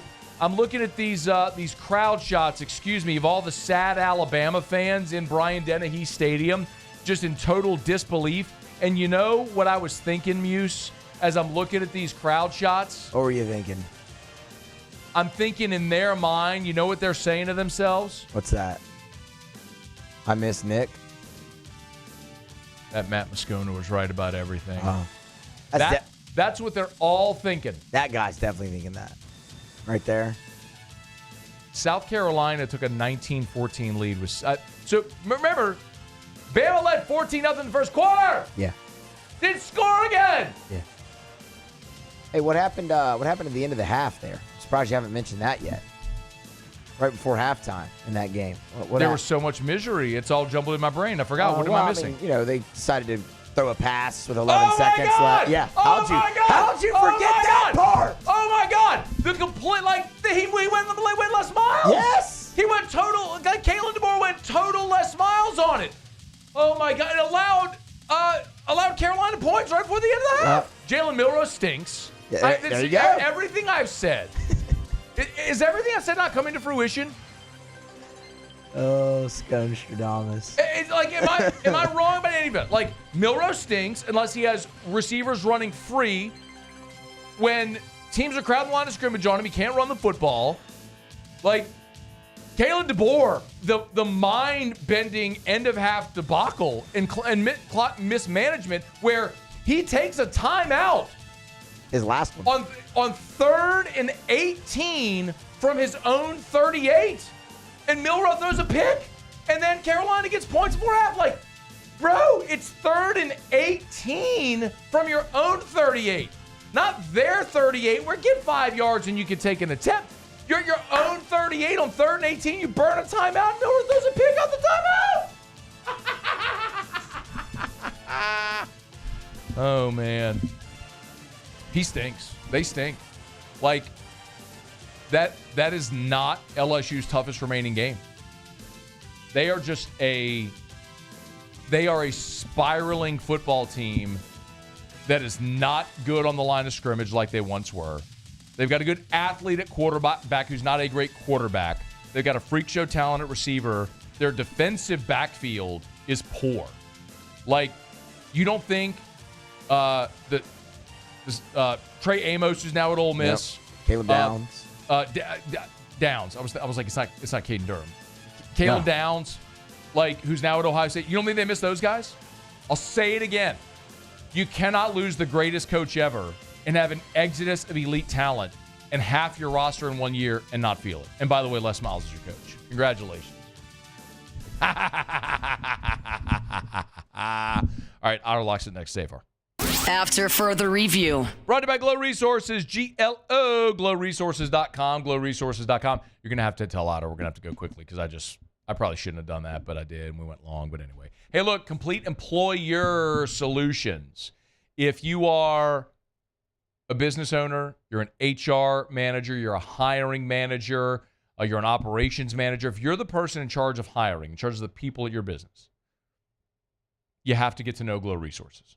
If you struggled finding the right people, skilled blue collar, or their professional placement division, which is basically any white collar job, any office job, Glow Resources can help you find the right people. And the proof is in their numbers. They conduct roughly 15,000 interviews over the course of a year. So they're experts at knowing the questions to ask to find you the right people, the right qualified people. And they have a 93% success rate. It's Glow Resources. GLO, glowresources.com. Bayou Ford has the new inventory to get you in a new Ford truck or SUV today, or customize your next vehicle just the way you want. All new Bayou Ford vehicles come with a 1 million mile powertrain warranty. The crew at Bayou Ford is going to do right by you. At Relief Windows, we're more than windows. We're windows, doors, hardy plank, and vinyl siding. But our #1 product is always customer satisfaction. Visit us online at reliefwindows.com. Oh, by the way, we do shutters too. I've been doing business with Luba for 25 years. They're dependable, trustworthy. It's just the attention to detail with our clients. Our folks have years and years of experience. They're highly trained professionals, but many companies have that asset. What I'd like to think makes Luba a bit different is that we use those talents in a way that truly is dedicated to serving the needs of the folks who depend on us. Join us at Pro Dreams in Mandeville for our special event, A Day of Champions. Meet LSU National Championship winning head coaches Jay Johnson, Skip Burtman, and Paul Maneri. Don't miss your chance to purchase authentic sports memorabilia, autographed by the champions themselves. It's the perfect opportunity to celebrate LSU baseball and take home a piece of history. Visit pro-dreams.com to get your tickets. See you there. Breck teamed up to reimagine your parks, and you imagined big.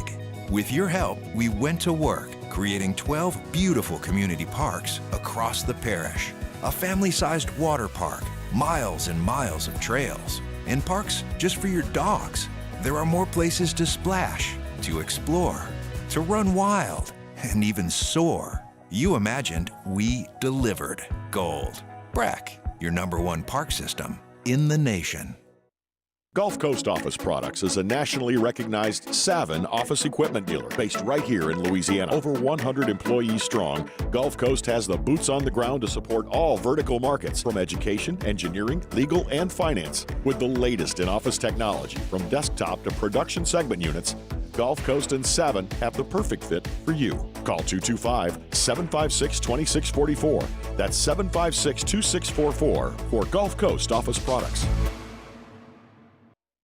Dylan Cruz here to tell you about Six Rings Baseball and Softball Camp. If you live on the North Shore and play ball, go to Six Rings Camps with former LSU assistant coach Dan Canaveri. His knowledge is second to none, and your child will improve and have fun doing it. Camps were held at Coquille Park and Six Rings Academy in Covington with 4 sessions over the summer. Full day and morning only sessions are available from ages 7 to 13. Go to sixringsbaseball.com or call.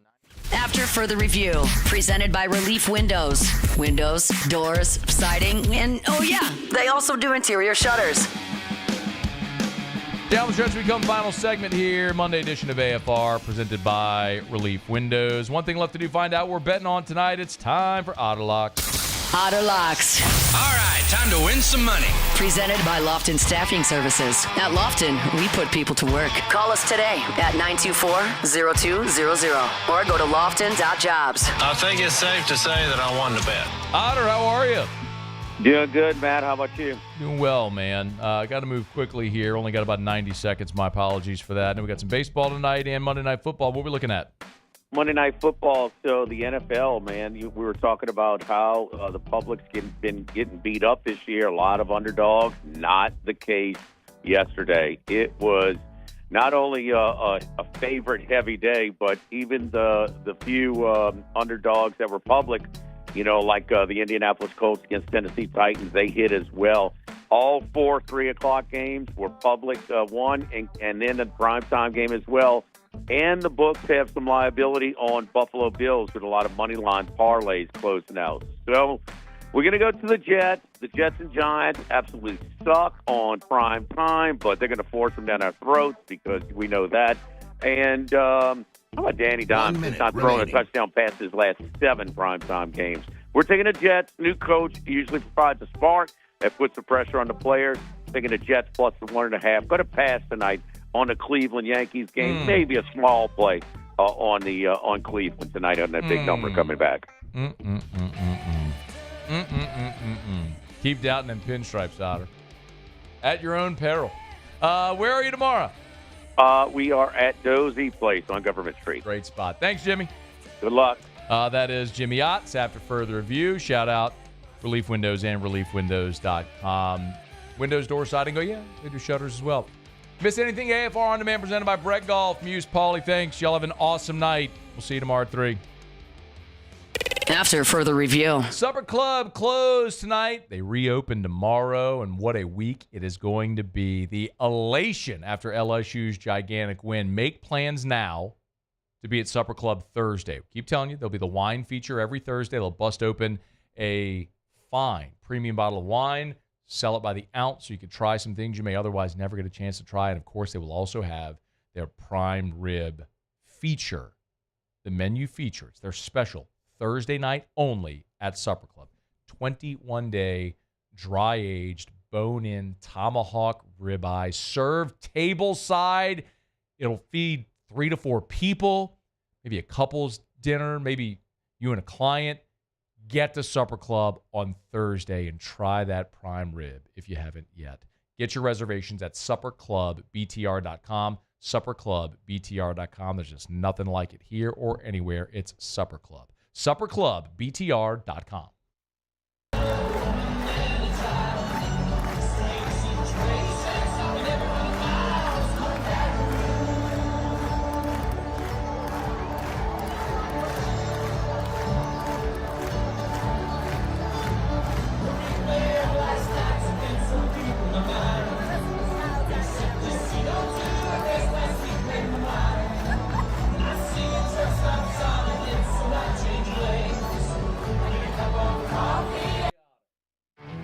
There it is, the extra mile, on the border of expected and extraordinary for those willing to go further, like vans customized for work or play, with safety and tech to keep you connected, supported by a 5-star sales, service, and finance team, and backed by the 1-star you know.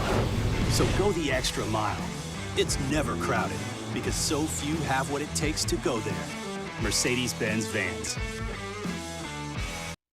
Electricity is all around us, and our families depend on it. Every day is sparked by the power of